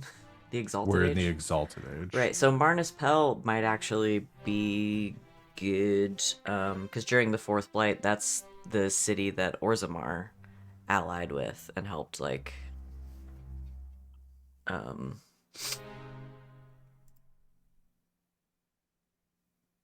essentially like lift the Darkspawn siege and everything. So then it would make a little more sense that we had dwarf contacts and Yeah. friends. I see. Yeah, that's not bad. And really, this side of it, I feel like Carter wouldn't have any. I mean, even less desire for anything ostentatious or theatrical, just by given what Garas has suggested for the combat, the identity should be as "don't look at me" as possible. Yeah. Yeah, so we can maybe say you're from a Leighton family in Marnispel who has Most of the families there would be recovering anyway, because the age before, during the Third Blight, Marnispel was like decimated, and had to rebuild. So okay. Yeah, let's, and that makes a good cover is that you are one of the, you could even pass off as like you are one of the children of this family, one of the, maybe not maybe the oldest, maybe like second oldest. You're just looking to climb the ranks, bring your family more prestige within imperial society by placing well within this tournament, maybe not even with expectations to win, but just to prove yourself as a skilled enough mage to maybe make it out of the preliminary rounds. Sounds And great to we me. pick a family that kind of looks like the crest we have. you ever have to do a lot of research on the fly for a fake identity? Yeah. Yeah, I think that would fit pretty well. That's stuff you could probably pick up with your cultural lore. And yeah, you could invent a family, by modifying this crest to match the paperwork you're going to create. Cool. What So do you want your sigil to be? Ooh.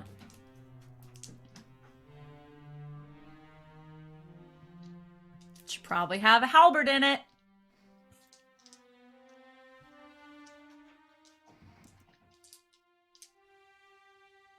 He's thinking so hard. A wyvern with broken chains.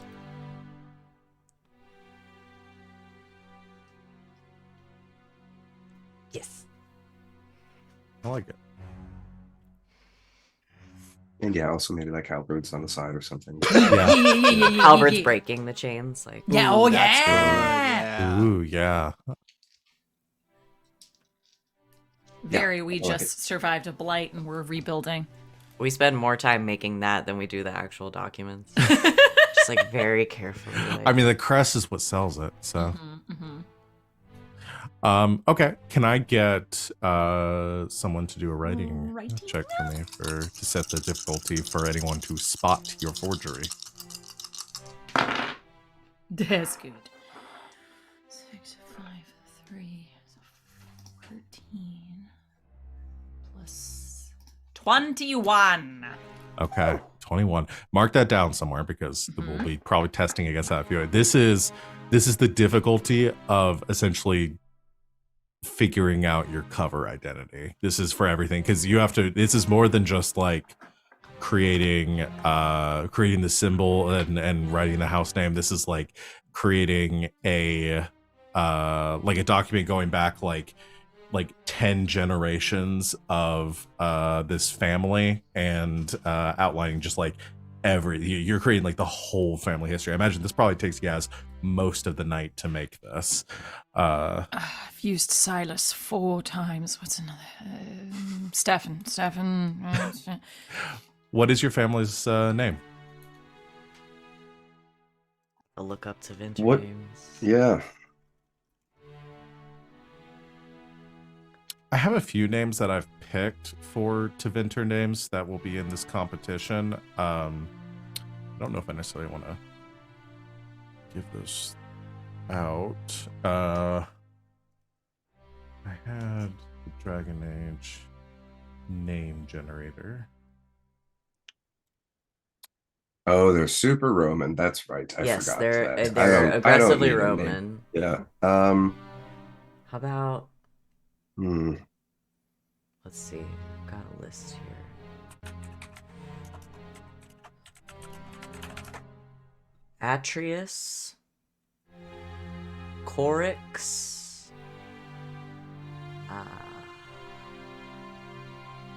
Tyrus. Oh, like Tie Tie Baby. Like Tie Tie Baby. Now you can't. Namespace.com, you can't put Andraste on there. No! You know that. Come on. We know who that is. Those are first names. Wow, they get really crazy down at the bottom. What about Evander? Ooh. Evander. I do actually like the sound of that one. That's cool. Yeah. Yeah. It's one of those things that Latin does sometimes where it doesn't just sound like Breckus, Macus, Schmackus, Tagus, Breckus, Yeah. Mario ad sum. It means good man. Aww. Aw. Yeah, that's the one. Yeah. That's cute. I like it. What's your first name? Evander. Tybalt. Yeah. Like that. Hi, Ted, baby. Tie baby. Tie, baby. All right. So you have your cover identity. You have your clothing. Is there any other preparations you would like to make? We probably have to figure out how to get you signed up, right? Yeah. We gotta figure out what our covers are, though, too. Oh, we're part of the entourage. Yeah, that works.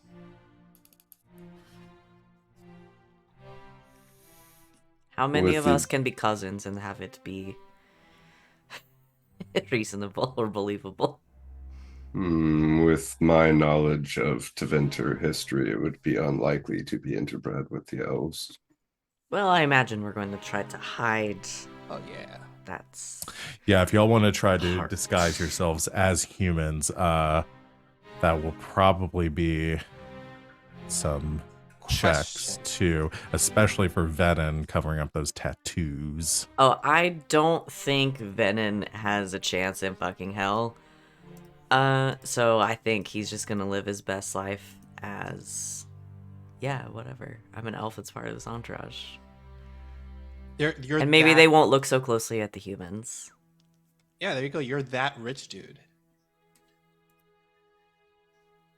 I saved his life once, he owes me a life debt, now I get to wear these great dresses and come to the tournaments, whatever. There you go, yeah. And maybe they won't look so closely at everyone else. Okay, that fits. Very Given large the- bodyguard. Giving this imaginary family's dealings with like the dwarves and probably needing to go out into the world more to rebuild their family's money might be a little bit more not normal, but it would make sense why The story makes sense. Yeah. He went out and he got some weird friends. I like it. All right. So for the others of you, it's Fashion montage. so for the rest of you, it's going to be pretty much just covering up your ears, which isn't difficult to do if you've got the hair for it. And a fashionable hat. And a hat. That yeah, has a big hat. Yeah, I Another imagine big it's. hat. We could do like a hat. There are holes for the horns, and then you have some like embellishments on the hat to actually disguise the horns within that are protruding through the hat. Love it. Is kind of what I'm thinking. You Garas. bedazzle your horns. I don't want to put a bird on this, but I feel like putting a bird on Put a this bird on it. Oh, a might stuffed work. bird. Maybe a little Yes. tiny blackbird that can just sit right there. It's Make them exactly what the rich people think branches nature and- is. Yes. Yeah. Yeah, just some sort of branch situation. Maybe like a flower or something. Flowers are too far. I did Her take face is very stern when she says this. a couple of lilies from the garden. It's like, what? Just one. They're so pretty, look. Fine. Yes. It's for the mission. Just one big white lily. She does the thing that the cat does when you put the flower on top of its head. I don't know if you're a cat, I wouldn't put a lily anywhere near you. It's very dangerous. Lilies are toxic to cats. They are. Do People not at put home? lilies in your home if you have cats. They're pretty, but do not do it. You look fantastic, yes. I feel like an idiot. You look amazing. Thank you. Hubba hubba. Don't cover Ooh. them up. Don't cover I up see the you. ladies. Pulls it down. Yeah. There we go. And now the dress goes all the way to the ground. Fair compromise, I suppose. It's ankles or titties. You have to pick one. Mm-hmm. I mean, showing off your Titties. ankles. Fine. Scandalous. Fine titties. Yes. All right. Dress. All of your appearance. Does anyone want to describe their appearance any more thoroughly than that? Venehn's wearing a really slinky dress. Leaves very little to the imagination. Uh-huh. Garas is wearing a really fancy tunic, with a very low cut, like V to expose his chest, and he's wearing a matching headscarf, but it's like folded, it's like tied up like a do-rag, and like the tail of it is like hanging down a bit, and that's where his ears are poked underneath it. Oh, I love Yeah. that. Damn. Oh, and the also- entourage is titties out. And also what he took the gold chain that they stole and he's wearing it around his neck too. I hoped you would. Oh yeah, we've got some like nice like jewelry. silver earrings going Yeah. on, like a long chain. He has like maybe 2 or 3 rings on each hand. I'm imagining Carter This music as slaps. he's still wearing his duster too, so he's got like a brown high collared duster on over the nice outfit, which I'm trying to decide how far the outfit falls on the, because as Val said, it's a kind of standard uniform's not the right term, but it's athlete's clothing. Yeah, it's noble athlete's clothing. Yeah. So I'm It's gotta imagining make like, Under Noble Armour. athleisure, if you will. Yeah, it's got a You big know what? Under Armour logo. I'm imagining like When they go to stylized when the tunic. lacrosse team goes to the country Yeah. club. Nike swoosh. Yeah. Nice little tiny Lacosta alligator on it. Oh yeah. No, that's right. It's a Polo Ralph. It's Polo Ralph Lauren. Wearing boat shoes and everything. holding his God. staff over his shoulder like lacrosse. Like, let me tell you something, guys. I Hey, feel like Chad. if Sita put on boat shoes, he would explode. I'm convinced that Sita's never worn shoes. Me and the whole universe. That You would never seen include him. everything. You've never not seen put me in Sita's boat feet, but shoes. don't show us your feet. TOS. That's for the Patreon. Yeah. That's for the Patreon. F the TOS. No, those are my feet. They stay right where they are.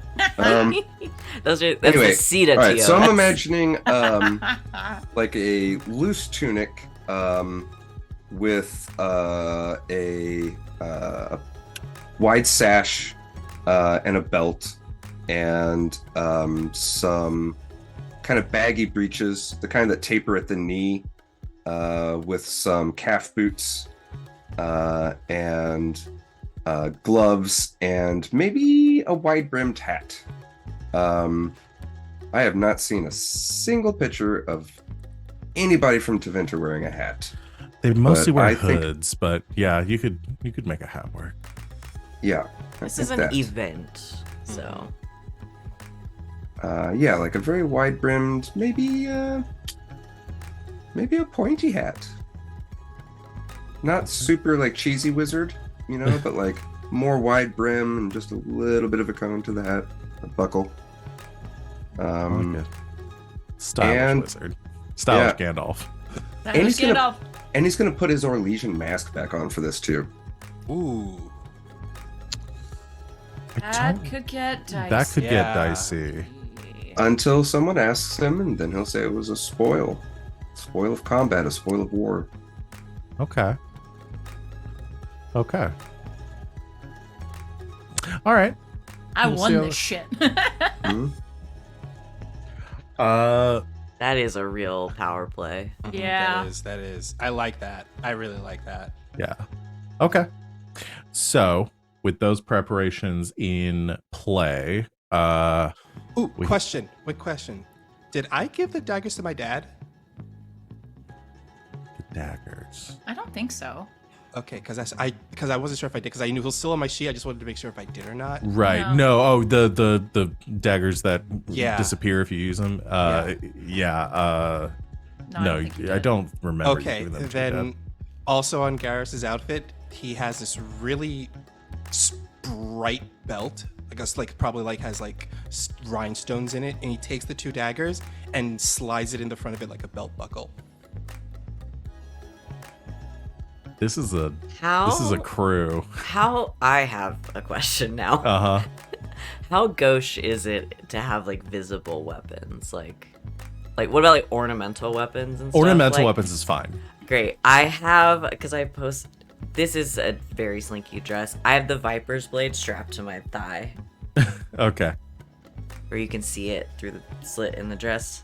Yeah. I think ornamental, you wouldn't want to be caught with a hidden weapon, but if you had something that is Oh, no, you can sort of see it. Yeah, like a status symbol, something like that. Yeah, no, that is totally fine. That's exactly how Garrus is wearing it. When you see someone with a really ostentatious looking belt buckle. Because I don't think the bow is coming with us, guys. It's I hard think to the carry longbow around an might ornament. have to stay in the cart, so I'm gonna take Yeah. the Viper's blade with me, though. I don't Yaz think I is can bring the strapping rapier. her mini crossbow, which we bought for the Winter Palace thing so that she can conceal it, to her fucking thigh. She's Okay. not going unarmed. And on that note, it should be noted that Carter is entering this mage competition with a no staff. Right. And I think unless we want to invest some time in getting him a staff, he's fine with it. And anyone who questions, just like anybody who questions the mask, anyone who questions the lack of staff, he's just going to respond with, I have no need of one.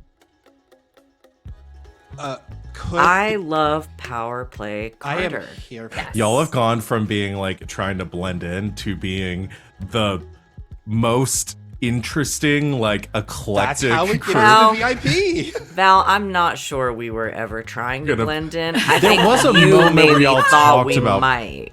There was a moment where y'all talked about we're gonna go for subtlety. We're gonna Well, try and to then blend you said 20,000 silver.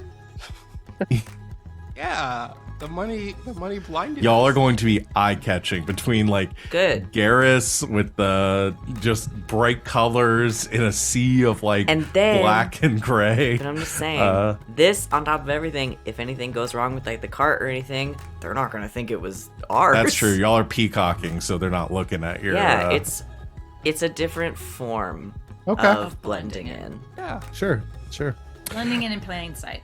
So after an evening of preparations and getting ready, you find yourselves in the morning of the fest of the. Wait. event. Can we go see the incantrix? Please? Do we have time tonight? Please? Please. It'll be Please. real Let's good. see.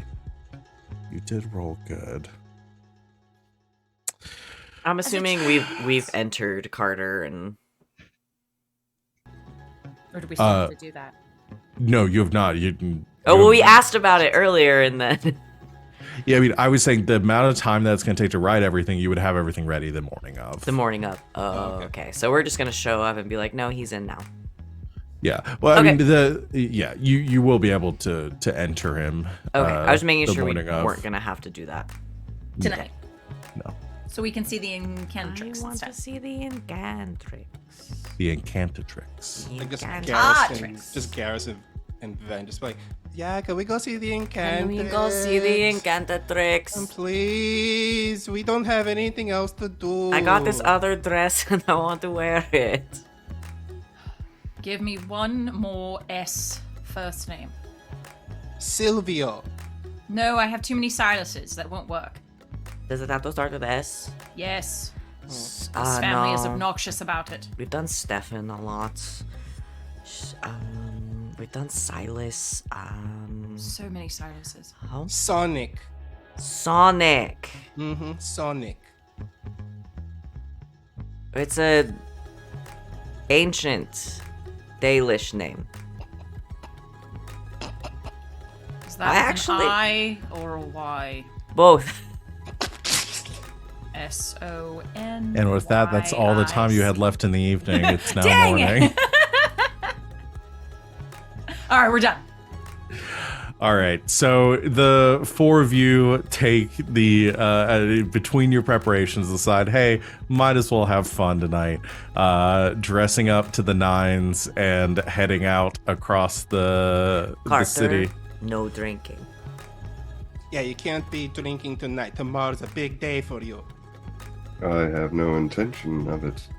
I believe you might want to police yourselves as well. No, we're going to be super chill. We're going to be. Don't worry.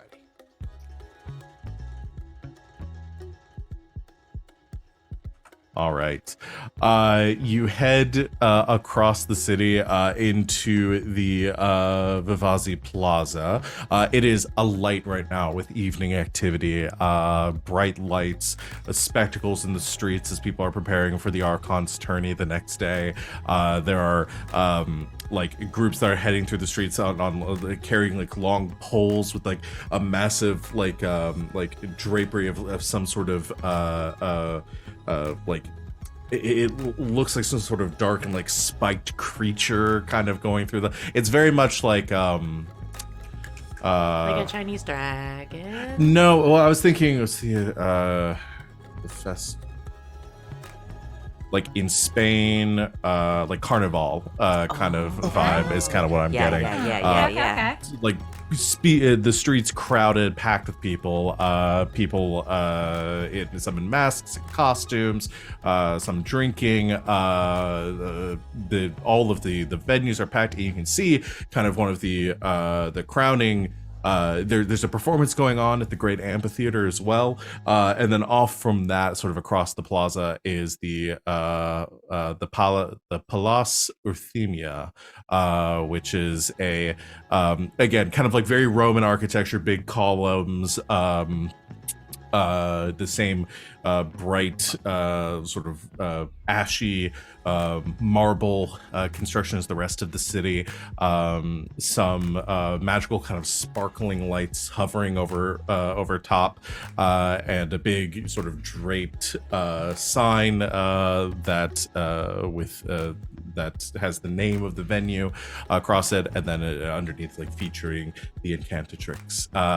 And you move with the crowds inside, paying your entry fee into the show.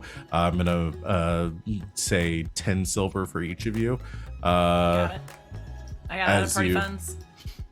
As you head in, do y'all want box seats? Do y'all want like? I say this to the group real quick. I was thinking it might actually be good tonight for us to be like seen. Oh, good idea. Good idea.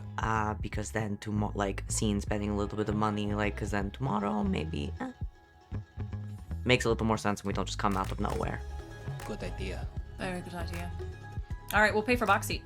Okay, so you get a nice. So I'm gonna up that to. I'm gonna call that 200 silver. Okay.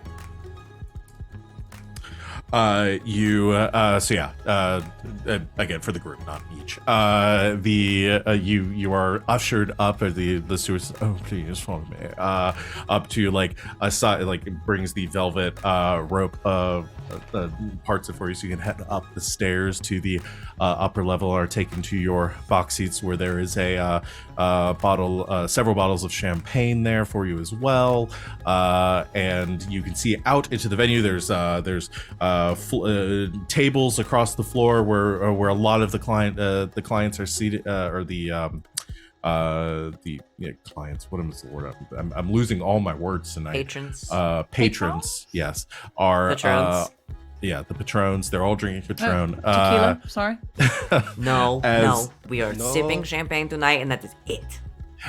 And All four of you us. can see across. There are like probably 8 of these box seats in total, and across from you are you can see other very finely dressed individuals appear to be Tevinter are seated as well. Some with like viewing binoculars, and others fanning themselves. It's a little warm in here as it's getting crowded, and there is that you can see the stage is currently curtains drawn, large sort of velvety like mahogany curtains that are currently draped. The lights off as people are coming in, getting drinks, getting settled. I'm going to have you all make perception checks.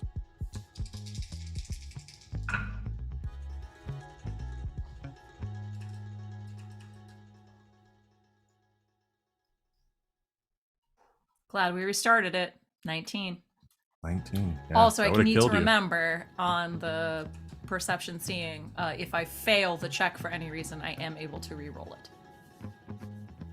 Okay, gotcha. I got a 16. 19, 16, 15.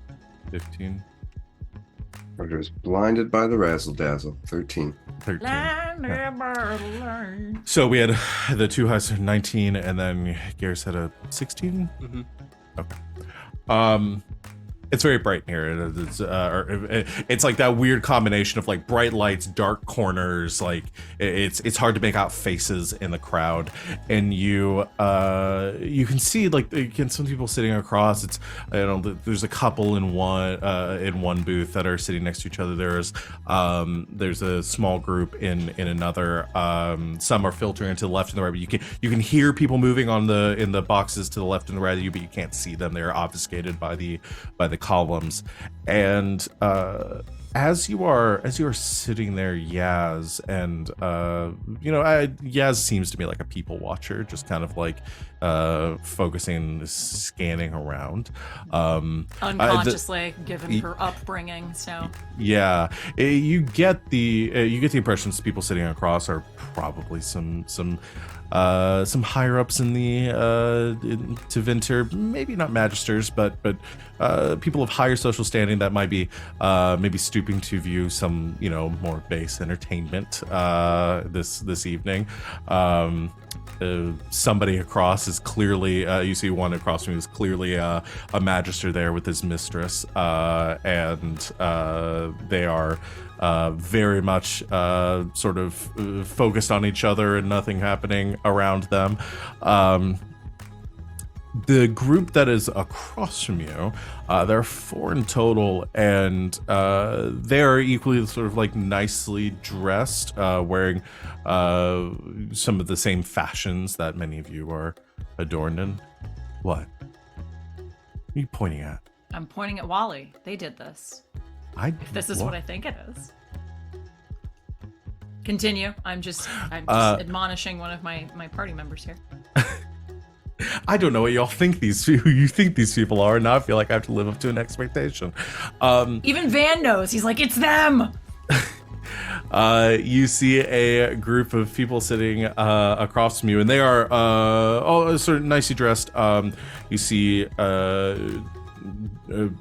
appear to be human from this distance, and they're sort of conversing amongst themselves. But one of them, a man with who's maybe in his like early 30s, late 20s, a very closely shaved beard. It's hard to make out a lot of details from this instinct or from this distance, but they are staring across at your group at this moment, sort of like clocking you. Like you make eye contact for a moment, and they don't look away.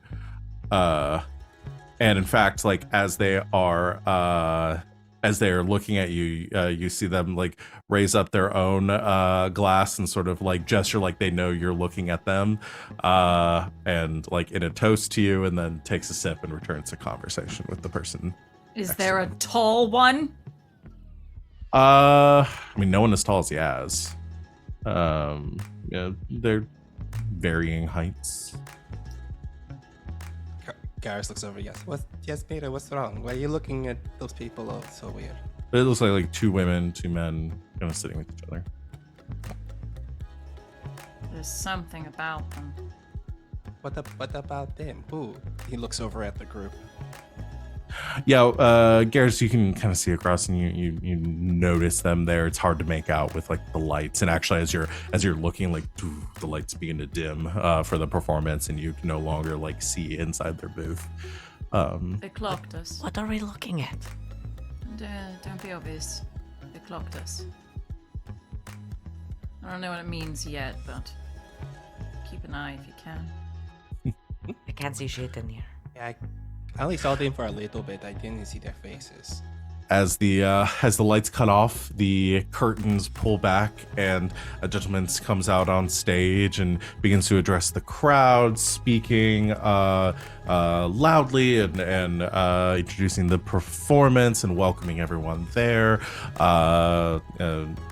Sort of opening up the evening. He's wearing like a very like almost like probably sequin like silver attire. It's like dazzling in the lights in the spotlights that are now focused on him, and he finishes his speech and then steps back behind the curtain, and shortly thereafter a bit of music picks up and the curtain parts, and you see and the dancers begin to come out on stage, big feathers and very shortcut poofy dresses, and the music kicks up and it's lively and jaunty, and they're dancing around and moving to the edge of the stage, and it begins to pick up. You all have your drinks. You're in the booth, so like you can engage in quiet conversation with each other without it being like overly loud, as the band is beneath you. The acoustics here are enough that you're getting sort of the pleasant sounds without it sort of overwhelming your senses from this height.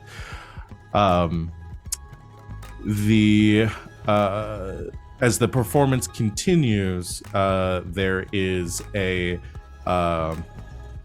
few breaks, intermission throughout, and then finally the announcement is made, and then the same sequin man comes on for the final performance of the evening. And after, I imagine you're all drinking sparingly throughout this. Sipping. As you are sort of sipping your drinks, they comes out and says, "Ladies and gentlemen, thank you for your patronage this evening. Of course, any performance here at the Palace Arrhythmia would be but a shell without our final act. Please welcome to the stage the Incantatrix," and takes a step to the side as the curtains part and applause picks up, and the music begins this kind of like really slow but like building kind of like jazzy number, just like really heavy on like the deep horns, and you watching like a flash of reds and like deep maroons and purples, these streamers begin to billow out from the top of the stage, and lower down, seemingly by magic, you see a just stunning woman with this like deep tan skin, very actually short, like very closely cut black hair, and from this distance you can tell just these like piercing dark eyes. She's made up in very like exaggerated makeup, like big like smoky eyeshadow that covers around like to the sides of her face. Her dress is matching that like dark purples and maroon color, and she moves down to the edge of the stage, and as she walks out, the music stops for a second. She stands on the edge, and then as it picks back up, she begins to sing, and it is this beautiful resonant like deep like dark tone to it as she sings this like again almost this like jazzy number, but is not in a language that. Do any of you speak? What is the language of Tevinter? It's ancient. I had it up before and then I stupidly put it away. I do realize I'm just imagining Lizzo the entire time. Kind of. It is ancient Tavine, is the language. Okay. Yeah, so you don't understand the words, but she's moving to the edge of the stage, and she's like the whole audience is just captured with her performance. And as she is singing, you're watching as something begins to happen around her, and you see these like sparks begin to form in the air, like a mixture of fire and electricity, forming this deep these deep blue tones. And as she sings, this magic begins to like build until this fire begins to pick up above her, like swirling slowly and then picking up with the beat of the horn, the trumpet line as it picks up, as her music swells to a crescendo with this song. Everybody's sort of on bated breath, like awaiting the finale, and everything sort of stops for a moment, and the fire fizzles out as she takes a deep breath, then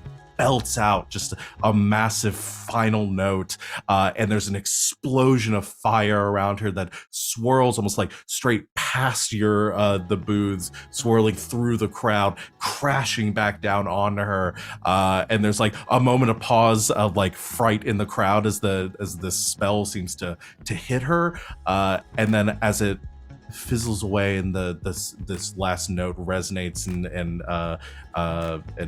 eventually cuts off, the fire fades away without any smoke or anything, and she is standing there completely untouched, but her red outfit now all dyed like a deep shade of blue as well to match the fire, and immediately as she finishes and the music cuts out, everyone is on their feet and applauding uproariously for this performance.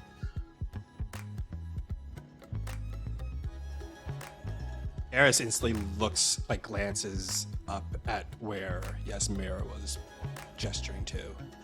Yes, as the like house lights come back on and people begin to speak, you see the incantatrix actually comes down off the stage to speak with some of the people like that are there in the lower levels, and the table's kind of moving between them, and smiling as people are coming up and congratulating her. That MC from before in the silvery suit is down there as well, sort of like ushering her through the throngs of people coming to speak. You look across and there's nobody in that booth. And you said they clocked us, right? Oh, yes. And they wanted us to know, too. As you're looking, and as Yaz and Garas are very focused on the other booth, Venehn, you go to put your glass down, you look down and you see the bottle of champagne that was sitting there has a small scroll of paper tucked into, that is just like tucked into the top of it. I'll just take it, see what it says. You take it and you open it up and you look at it, and it's very short, written in the trade tongue, and says, "Best of luck tomorrow."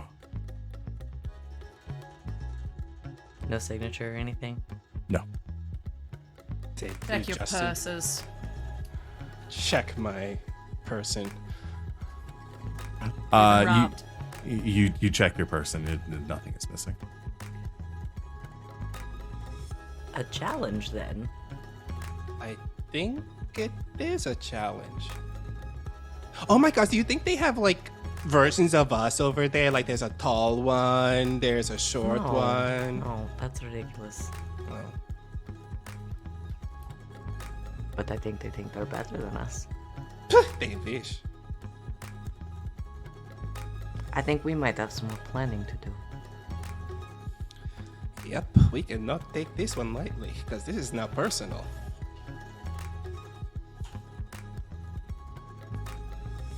Yasmera, you're doing a thing. Is there a way for us to get to the other side to that booth? The hair Sure. twirl. Thing. Yeah, doing yeah, your there are- thing. You're doing the thing. There is a way if you actually leave yours and then you head around the outside and go past the stairs, you could loop around to the other side.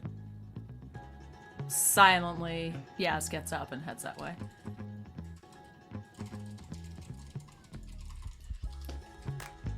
Okay. Does anyone follow? Yes. I'm actually going to add a little spice to this myself. Okay.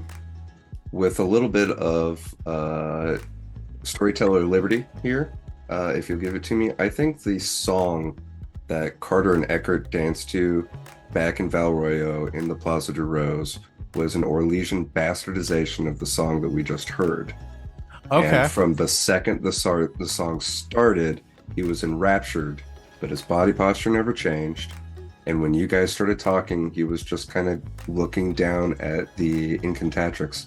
And when Yaz or you all go up to go cross, you turn around and Carter is not there because he's gone downstairs to talk to the Incantatrix.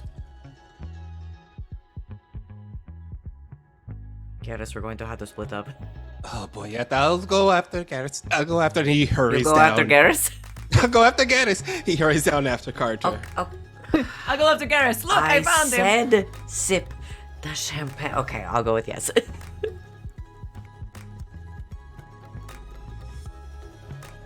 All right, so Ved and Yaz head across the other booth, while Garrus and Carter head down. Actually, I want to go Garrus and Carter first. The two, Garrus, you go rushing Bro, down to so the do stairs. I.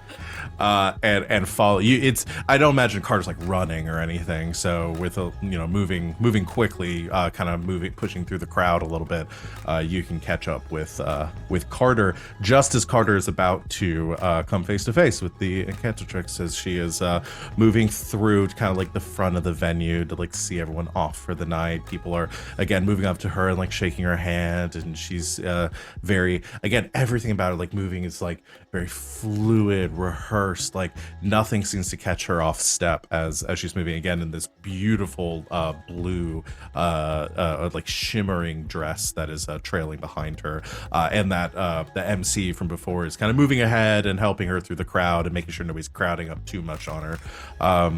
But yeah, what does Carter do?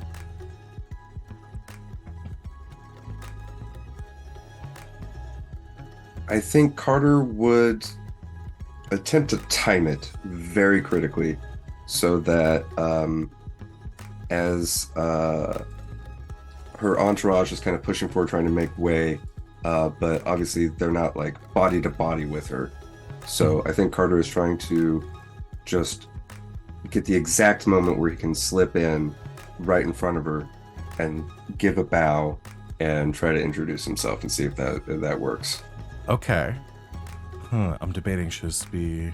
Like he's trying to ninja move it real hard. Yeah, I was thinking whether this would be like a dexterity-based check or a communication-based check, like where the challenge here is more like getting that introduction in like very fluidly to get her attention before somebody comes in and like intervenes, or if it is like moving quick enough. Which would you prefer? I'll leave it up to you. Etiquette? Communications etiquette? Perfect. Is it possible that I could? Well, That Garrus could help. Yeah, I was asking for help, but I don't think he would have caught in time to see what Carter's. Yeah, it might be hard for you to know exactly what Carter is about to do here, because again, Carter's pretty hard to read. Yeah, exactly. And this is pretty out of character. Let's see how this goes, and then maybe Garrus can step in and help. Okay. So let's do communication etiquette. 17. 17. All right. It's very good. You you kind of slip in, like the MC's focusing on like a couple of those that are coming up, pushing up, like almost asking for like autographs, and like is holding them at bay, and you use that moment to kind of slip in. What does Carter say? What is whatever the version of Madam or the honorific, the most We can just go with Madam. That would be fine. In the Um, trade tongue, it would all be about the same thing. So, Madam, a moment of your time. I have heard this song twice in my life. Could you tell me its name?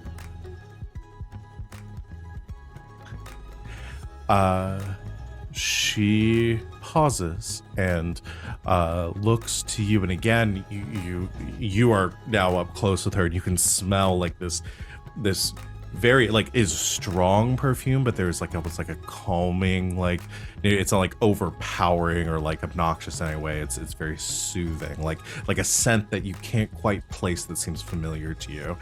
And she looks to you with this, again, these very like deep brown eyes that are like almost like cannot like see her pupils from them, and it's like it's captivating, just like her look, her presence as she focuses on you. She's sort of this like ethereal beauty, and she turns as like the MC like realizes that you're speaking to her and like have like maybe like stopped her, and turns to her and she holds up a hand and gives like a polite smile, and she nods and she says, "Do you?" The best interpretation of it is forlorn love.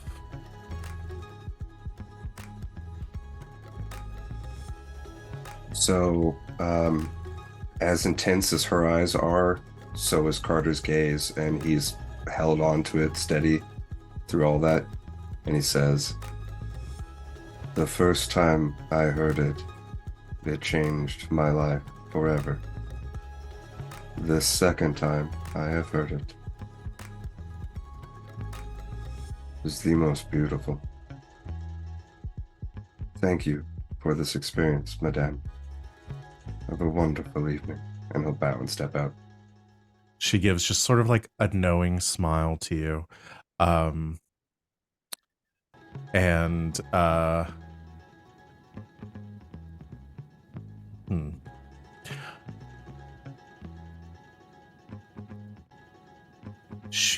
you just hear quietly from behind you, is like you're bowing, and like from her, like almost a whisper, but you can make it out clear enough even amongst the rabble, and she says,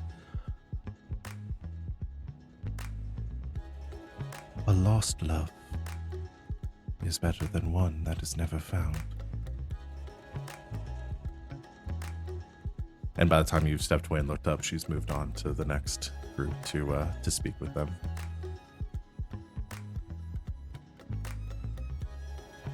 Well, that's beautiful and all I wanted to do. Val got me up here crying in the club. It was so good. Garas, I imagine like Garas has caught like has probably heard this. I think you catch them speaking. You hear Carter ask this question. You hear her response, but you don't quite make out whatever it is that she said to him just as Carter was leaving. But you can see Carter like turns and. Forgive me, Garas. I did not mean to leave you, but never mind. Let us return. No, if you wanted to say hello to the performer, no, we're not faulting for you. That just let us know if you're going to do it, man. He like heads back with Carter. Look, I'm just gonna break it to you really quick. We may have a rival in this whole scheme we're doing. We haven't really thought of a name for it. I'm going to start, workshopping Blue Justin to them. Tell me what you think of it. Be honest with it, because I know I can count on you for that. Yes. It is a name. Okay, I need to workshop. I need to think of a better one. I'm glad I can come to you for honesty, Carter.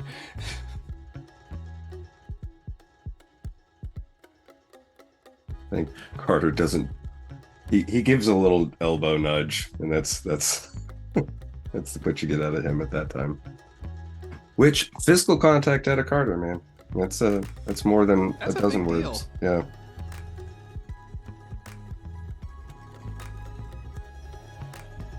let's go back to Ven and Yaz. The two of you are heading around to go to the other booth. Can you both make perception checks?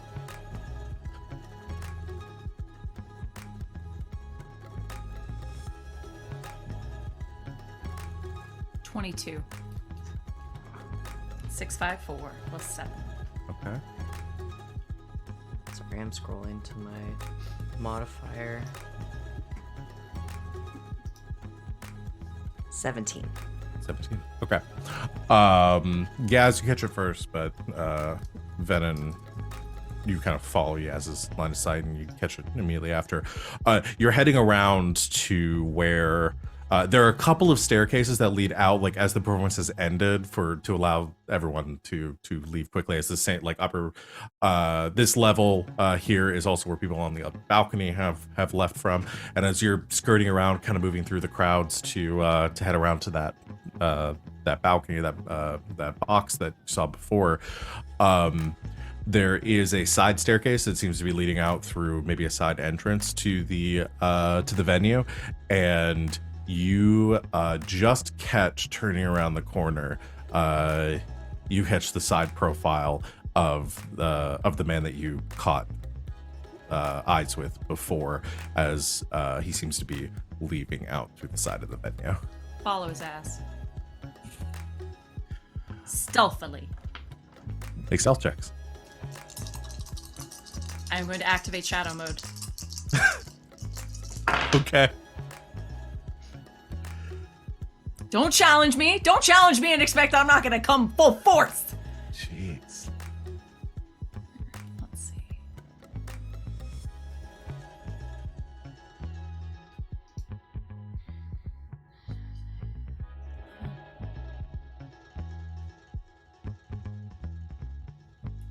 Same thing, 22. 23.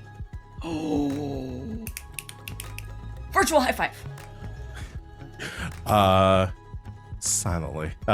Moving through the crowds expertly, just sort of like. Is this a thing we can stunt on? Yeah. I rolled 3 Exploration. 5s. Shit. Okay. So Get him! I think I Yeah. win. You win Dragon Age. You win Dragon Age. Yeah, you can do an Oh shit, I exploration. stunted too. Exploration? Okay. God damn, both of you. Got 5 through 3. We got so excited. We did. I'm trying to show the. There it is. I'm just Exploration looking stunts. at it, so what are the ones I can do?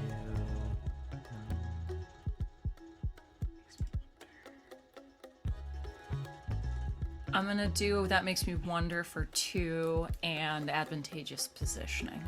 I won't also do that. Makes me wonder. So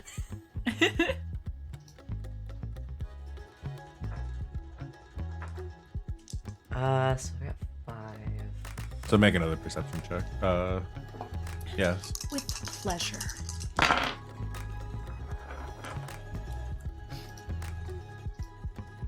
I can't re-stunt on a stunt, I don't think, but that's triple No. force.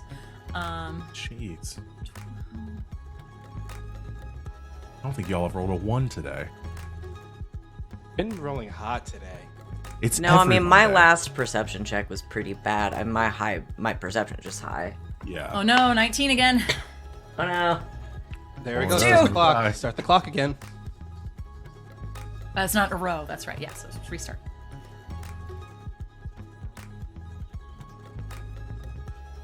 Venehn, did I get your? No, Venehn, did I get your perception check from this time? Yes, it Or was. did A 20. I didn't. Oh no, sorry, your stunt points. So Yaz was doing that. Makes me wonder. That's what we were doing. And I'm advantageous just- positioning, if An that is advantageous helpful. position. Okay. Since Yaz is doing those, I'll leave some on the table. I'm just going to do a speedy search, Okay. which You play your essentially test lets in me half. create the test in half the time. Okay. So while Yaz is picking up as much information as she can, I'm gonna get a jump on making sure we don't lose this guy. Sure. Yes, you can do that. Like bugging teamwork. Here's what I will give you with your advantageous specific. That makes me wonder. Information, my surroundings, object of your test. Okay.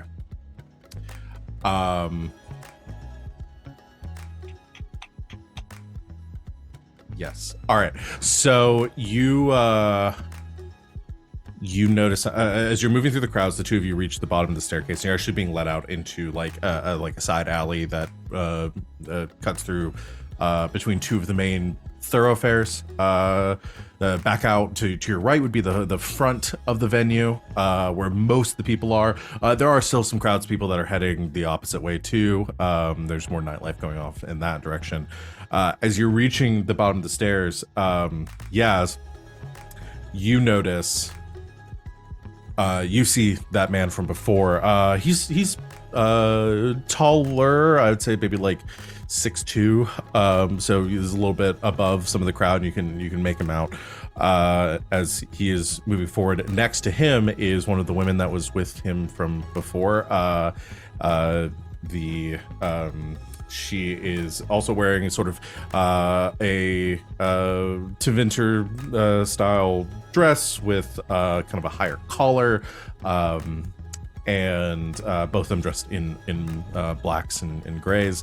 They're moving together, but you don't see the other two, and you glance off to your right and you can see the other two seem to be moving around to the front of the venue and going off in the opposite direction.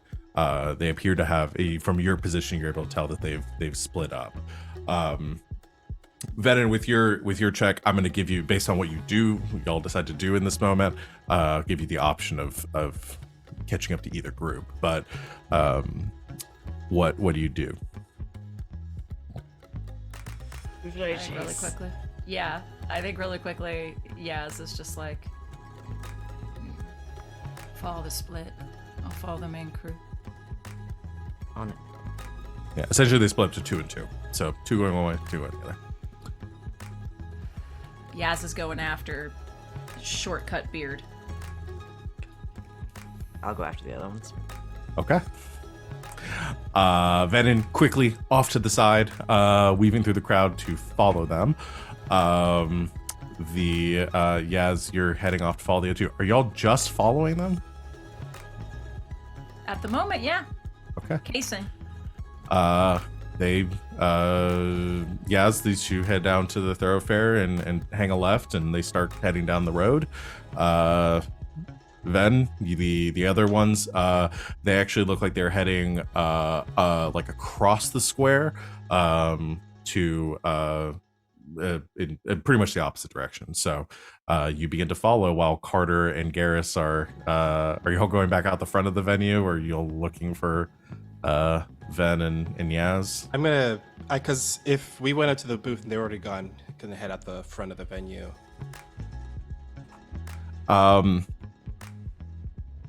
I'm going to have you both make perception checks that are going to be contested by the stealth checks that Yaz and Venehn just made. You gotta roll above a 20 to see me.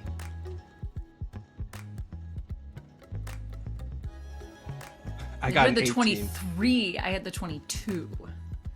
I got an 18, so there's that. 13 again. 13 again. One more and you're done. Yeah. Y'all leave through the side entrance, assuming that maybe they went this way. You didn't see them when you were coming back up. The crowd is beginning to disperse here. There aren't as many people as they're here before, but you don't see them.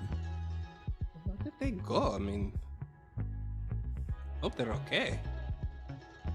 I should not have separated. No. Don't blame yourself. They were already heading off to go look for that other crew that we saw across the way.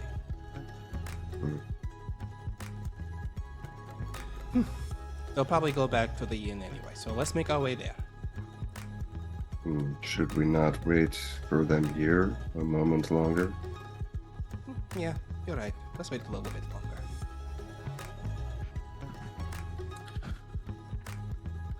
All right. Carter and Garas kind of hanging out Not in the know- plaza. Yeah, not knowing where the rest of your group might have went, you wait around the area for them to return. Those Imperial guards walk by. Gar's like, shit. You don't see your new friend. Well, you named him one. Was it Jeremy? It Jeffrey? was Larry. Was that Larry? one? Yeah. Yeah.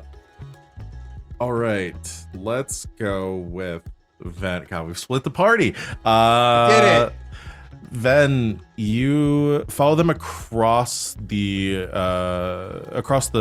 plaza here, as they are heading off onto one of the main thoroughfares, heading down the sidewalk through the Vivazi Plaza, and seem to be heading back towards the they look like they're cutting kind of near where back in the general direction of the Dwarven Quarter, which would be where your inn is. But they're not walking quickly. They're just striding, having a conversation. You can see as you're following these two, one is a rather you can see just a rather broad-shouldered man. You actually like. To the point where the suit that he is wearing is like pinching in places, is very tight on his shoulders, and a taller woman standing is walking alongside of him, wearing a very sort of elegant sort of silver lined dress, and they're walking calmly, slowly in front of you as you're moving behind them. What did you roll on stealth again? 23. 23. All right. Yes.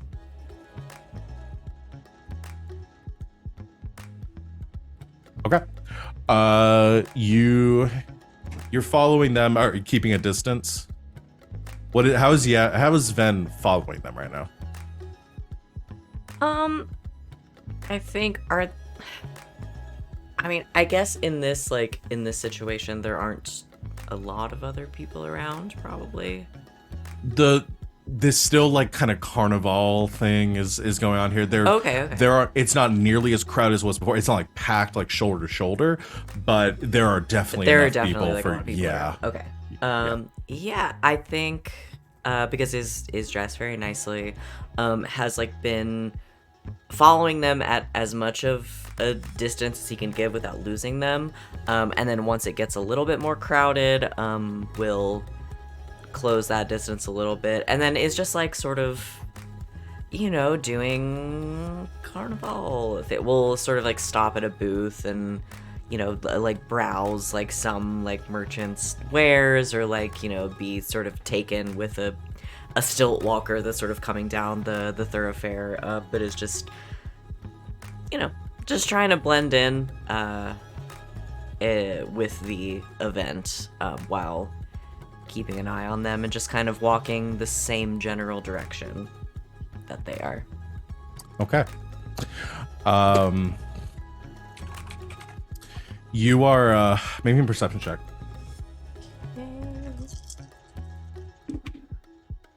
That's so very good for me. Oh, shit. I always forget they're in alphabetical order, and I'm like, where is it?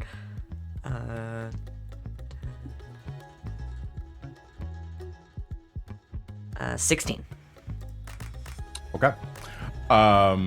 You follow behind them for again, trying to blend with the crowd, not like keeping a beeline for them, and they're moving through the crowd too. As they reach kind of the edge of the plaza and seem to be moving towards the Dwarven Quarter, they head around a turn, and as you follow, coming around behind them, again, still a lot of people. You you lose them for a second, and you catch them again, or you catch one of them again.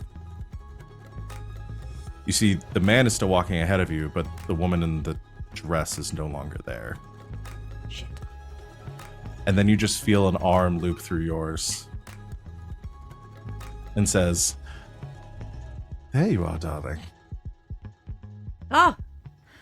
My lady, I thought I'd lost you.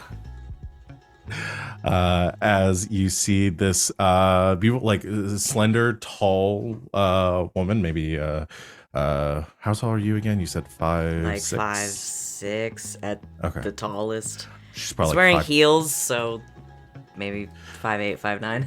She's also wearing heels, probably like 5'10", 5'11".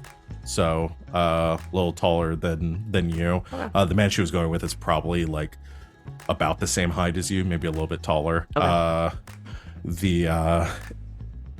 But she's looking down. She looks down at you, very kind of pale skin, dark hair that is about like shoulder length, very straight. And she again, it's just sort of looped her arm through yours, and it's like patting your forearm, and she says, "I absolutely adore that dress. Where did you get it?" Oh, it's a local piece. You probably haven't heard of the designer. Oh, I find myself very in the know with most of the craftsmen here. But humor me. You know, I don't think I will. Until you humor me, that is.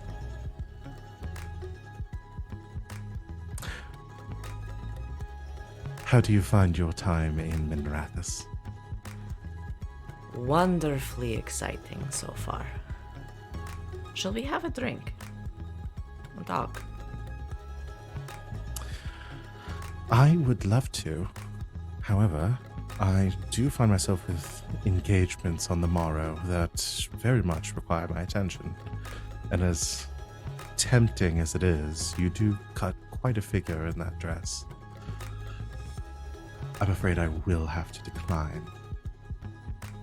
You won't me.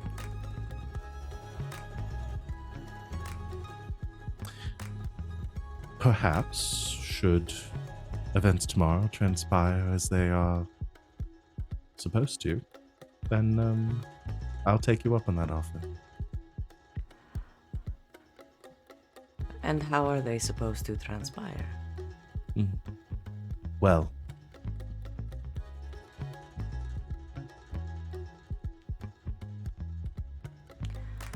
Well, then I suppose we want the same thing. I wouldn't think that. Well, when you give such vague answers, people are inclined to interpret them how they wish. Madam. Brila, Brila. I don't believe I got your name. No, you didn't. Maybe you will tomorrow. Maybe I will. It was nice to meet you. The pleasure is all mine.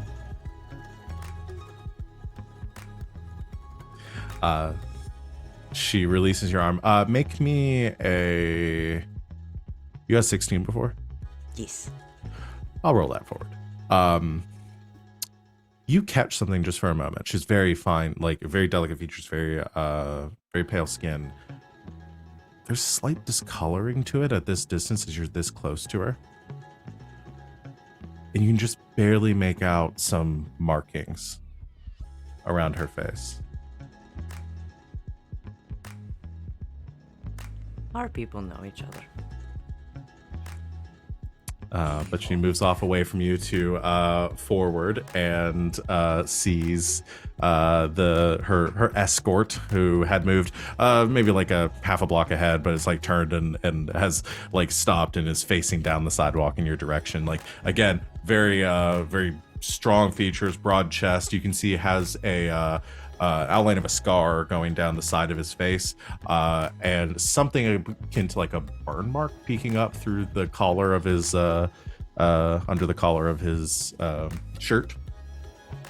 Evil Garas. And she moves up to meet him. He is unflinching, not giving like a fake smile in your direction, just very like stone faced, and just gives like a nod towards you. And she takes his arm, and with one last look over her shoulder, gives a wave, and the two of them head off.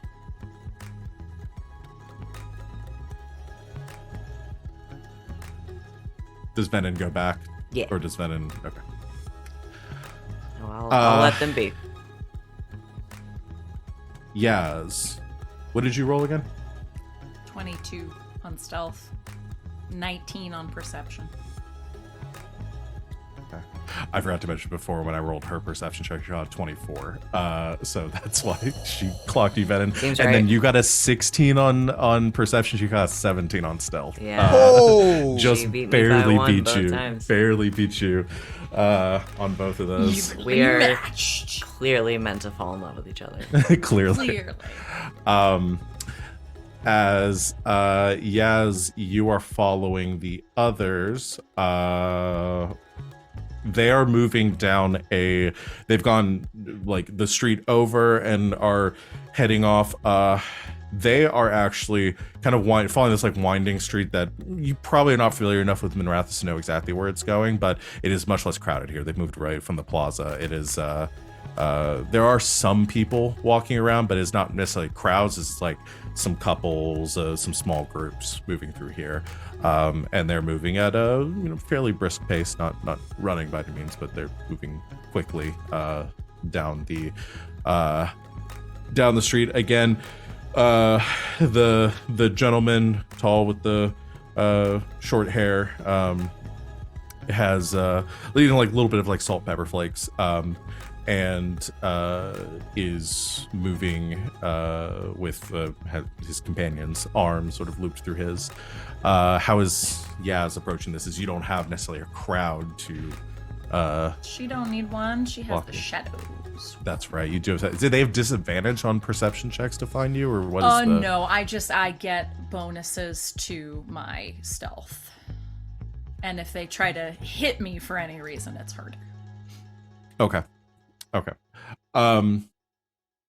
So you follow, and they are continuing ahead of you for some time, and actually it gets to the point where like it's like just the three of you on the street, and you're keeping a distance, kind of keeping to the shadows. So there are some street lights here, like not like burning, but like arcane lights, like that are very consistent here, giving off this like dull yellow glow, but you're keeping out of the light. They don't seem concerned by it.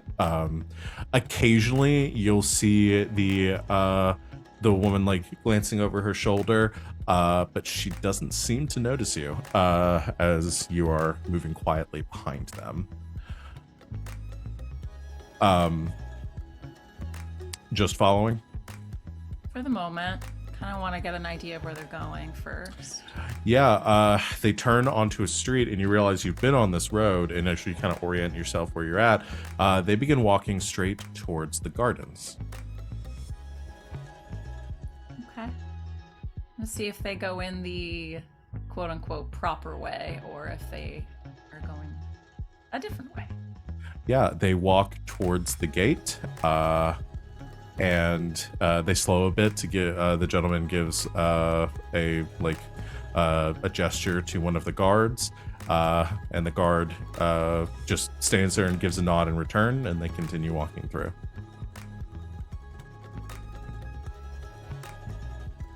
Okay. Do I risk it? I risk it. I'm gonna follow him. Do it. All do right. It, do it. Do it. Do it. Make a stealth check. I'm going to say to get past the guards, I said before was a 19 without any assistance.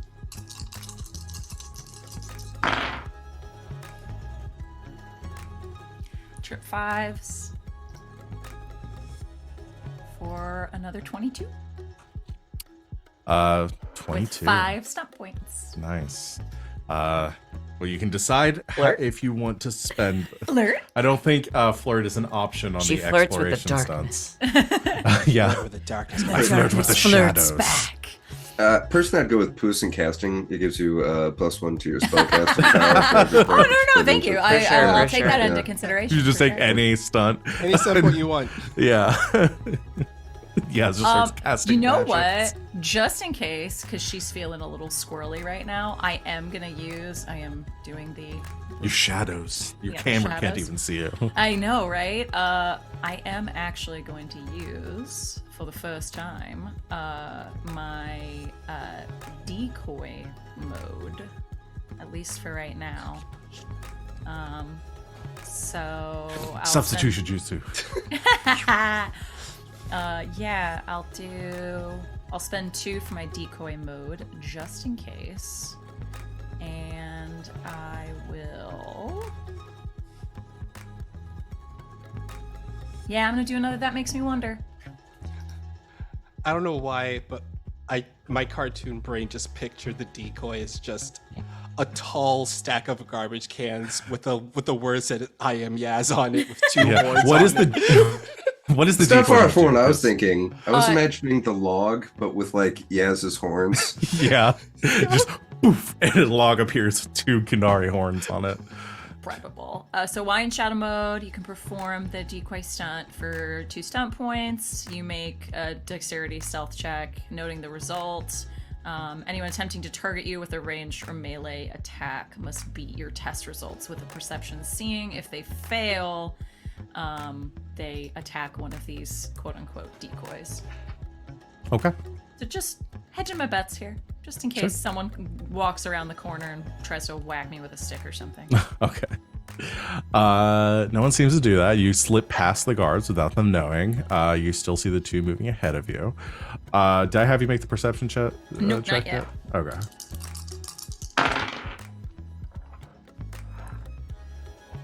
18. 18.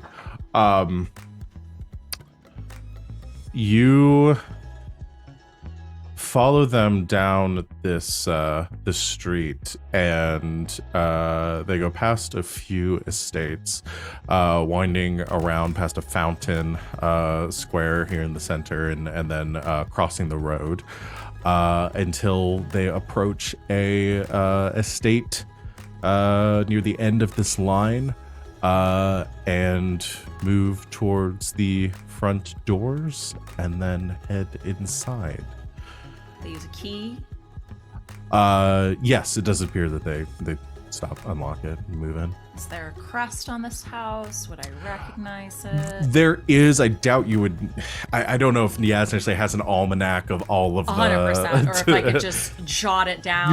You could remember it. Yeah. Is it a man in a blue suit? No, it's not blue. It was black. That's However- that's Blue Freddy. Yeah. You, as you're standing like near the edge of the property, kind of looking in as they go inside, you can see some lanterns coming on inside the home, and so you're pausing for a second. You catch a strange, like, sour smell in the air.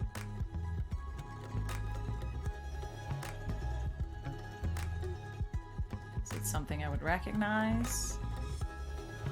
From the distance, it seems like it's mixed in with something else, and as far as you can tell, like the way the direction the wind's coming from, it seems to be coming from around the back of the house.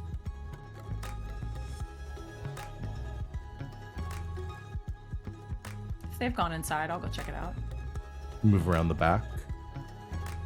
You see, much like the house that you were at before, there appears to be a garden, a small pond, a fish moving around inside of it. But there's something else in the pond. And you can see the fish kind of gathering in one location. Tell me it's a left hand, and I'll bring it to Venn to complete his collection. You move over to the pond and look inside. And dark within the waters, with looks like 2 large stones sort of weighing them down, you see 2 bodies.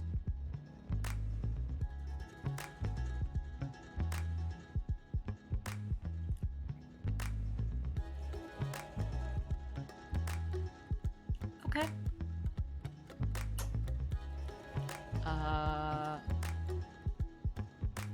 Clocking whose house that is. Gonna see if maybe, I don't know, 2 people live there.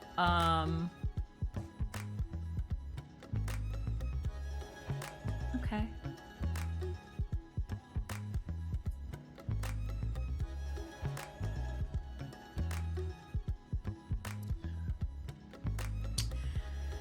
Think. Okay. She's gonna sneak back out. Leaving the Yeah. gardens. Gonna Okay. leave the gardens area. Since we're up Running against low on time, time, yeah. as you begin to leave, you're kind of heading around the. You're about to head around the like the hedges here, and you just catch a sound for a moment, causes you to duck back into the shadows as you see 2 more figures making their way down the path here and up towards the front door. You see a woman with straight black hair, slightly taller than her broad-chested companion. As they head up to the door, a shaft of light cutting through the darkness as they enter, and then muffled bits of conversation as the door closes, and night falls once again. And that's where we're going to end our session for tonight. They really are the evil us. Fucking Blue Justin, I'm telling you. Oh, boy. For the love of God, that was Blue Justin. Oh man, Opposite of Red that Jenny. that was 20 minutes ago. Yeah, no, got it now. He got Got there. it now. You got there. You Got made there, it. folks. You made it, Sita. You did it. I even got there on my own, guy. in a Y'all blue asked suit. for, I didn't. Yeah. Y'all asked for an evil crew. Yeah. Yeah.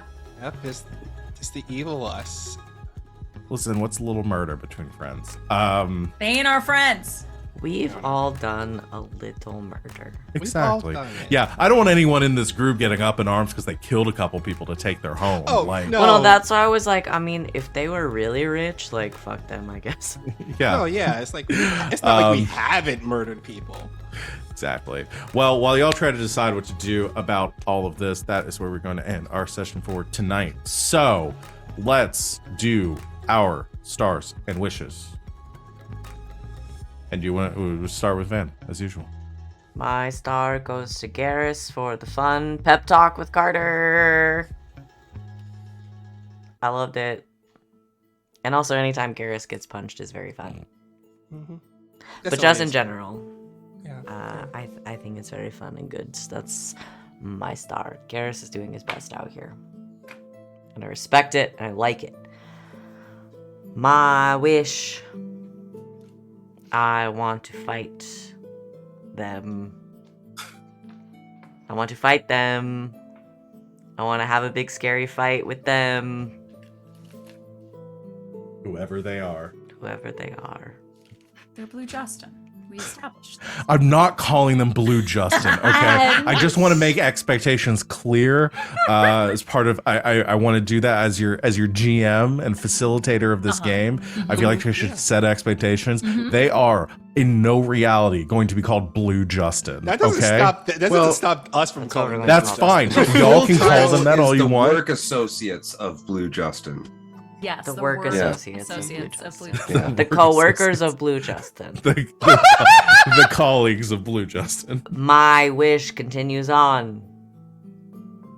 Because I think Venehn and Brillo would fuck See, before they tried to kill each other.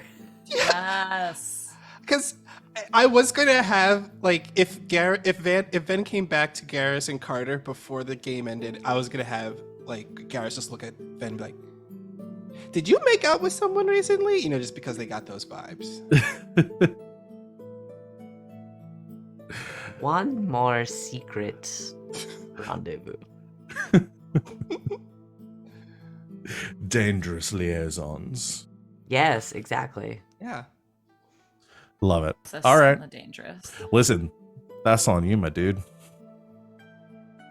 You gotta make the game work. You gotta get that flirt check going. I mean, I feel like I did pretty good, sort of laying the groundwork. You did. This time. You did well laying the groundwork. So, she's gonna wanna know my name. Excellent. Thank you, Van. Who's next in it? We'll just do normal? I don't know if the overlay. No, we're back on the normal. Back to the normal okay. overlay. Okay, so That's me. Sid, you are next.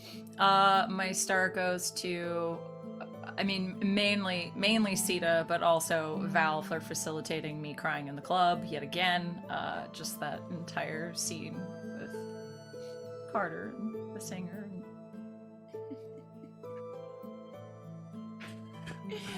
Sita Waterworks. John Waterworks Sita. Once again, Sita throwing me through a loop and me having to improvise. It's gorgeous. Gorgeous. And so good. Just all the lovely character work. Thank you. Thank you for your character work. Thank you for your RP. My wish. I'm like fucking setting the guards on these assholes. I'm gonna get them arrested before they even come to the competition. That's my goal. Yeah. That's low. Cut them out at the knees. Yep.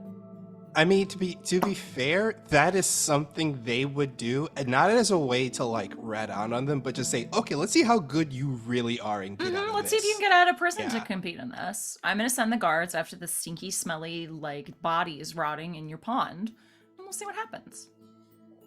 What Seems if like that's just a challenge to me. feature of the pond? Like that's actually always been there. It's nothing to do That's with the. that's a little bit of Tevinter culture that Yaz had not picked up on. Is everyone has rotting bodies in their Listen, ponds, yeah. but- I mean, honestly, with Tevinter, it's probably not that uncommon. Probably. Oh, Love I it. love it. Yep. Awesome.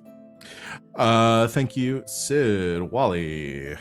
My star, boy, it also is. I have to go to Carter just for him just grasping on how to sell a hit. Because I told Sita, like, look, Sita, I'm gonna go full pro wrestling with this. You just gotta play along with it. And there we go. That was the result of it. This is only part one of it. I haven't even told how part two is gonna be for this, Sita. You'll see. But yeah, that's definitely. I just love any moment Garas and Carter just have moments like that. So yeah, that's my star. My wish, though, I want Garas to fight that big boy. Like, I feel like that, because I don't know if that's evil Garas, but in my mind, that was evil Garas and Venn. So I just want Garas to fight that big boy. Y'all get to project on which ones are the evil versions of yourselves. That's fully y'all's decision. I just picked the taller one. I don't know. I couldn't bring myself to go cartoonish enough to have like, and there's a tall Kunari with a mustache, and a slight androgynous elf with a mustache, and it's Carter, but without a mustache. Yeah, and a Carter and a mage without a mustache. Because I could have gone full like community, like evil study group, but yeah.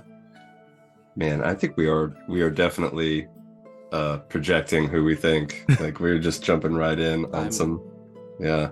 I mean, Okay, so my my star. I'm sad that I missed the first part because I hear there was some awesome shit that went down, and I'm gonna watch it as soon as I hop off of here. But what I did see. Van, you're always soaking up all my fucking stars, man. But I loved watching Van squirm against, what was her name? The Brila. Brila. Watching Venom squirm a little bit. There was like a little bit of, oh shit, this is what I do. I don't know how to react to that. But then recovering and like kind of outmaneuvering her just a little bit. Well done and awesome. Yeah, that was fun. And then my wish is if we end up doing the trope of like we all are in like an individual battle with whoever the fuck we decide is our counterpart, I want to do the trope where me and my opponent end up sitting down and talking instead. Maybe have a verbal battle. Maybe just like Yeah. exchange ideas. Maybe decide that we're cool and friends are nice. The role play combat thing is actually a mechanic in this game that I've never really we've never really gotten into. Wow. Oh, buddy, So- are we about to? We're Yeah. about to ruin your whole life. that would be great. I love it. I love it. Awesome. That's it, right? Everybody's gone? Everybody's good? All right. Thank you, everyone, especially my players. Thank you Thank for that game. being awesome as always. We will be back next Monday, right? Yeah, everything's good. I didn't check ahead of time, so yeah. We'll be back in 1 week to continue our game. Join us in the meantime, where we'll be a stream tomorrow. Squire Squad should be back, ramping up to just getting ever closer to that finale. Hopefully, stars align. They're able to play tomorrow. And we will not have a stream on Thursday, as I was reminded at the beginning of the stream. But we'll be back this weekend for more of our weekend games that we missed this last week. So that's it. Join us all the places, follow us, click the buttons, all that good stuff. Thank you, my lovely players. Thank you, everyone out there, for watching. And until next time, good game and good night, Internet.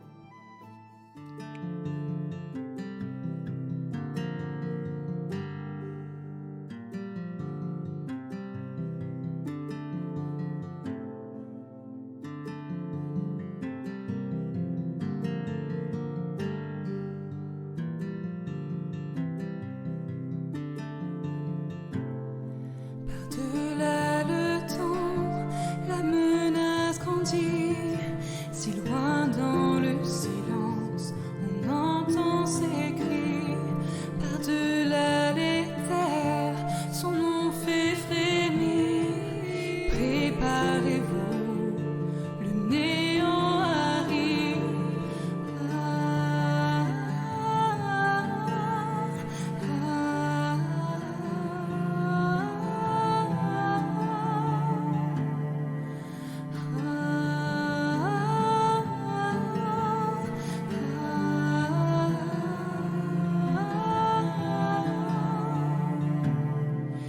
Les légendes ne se trompent point.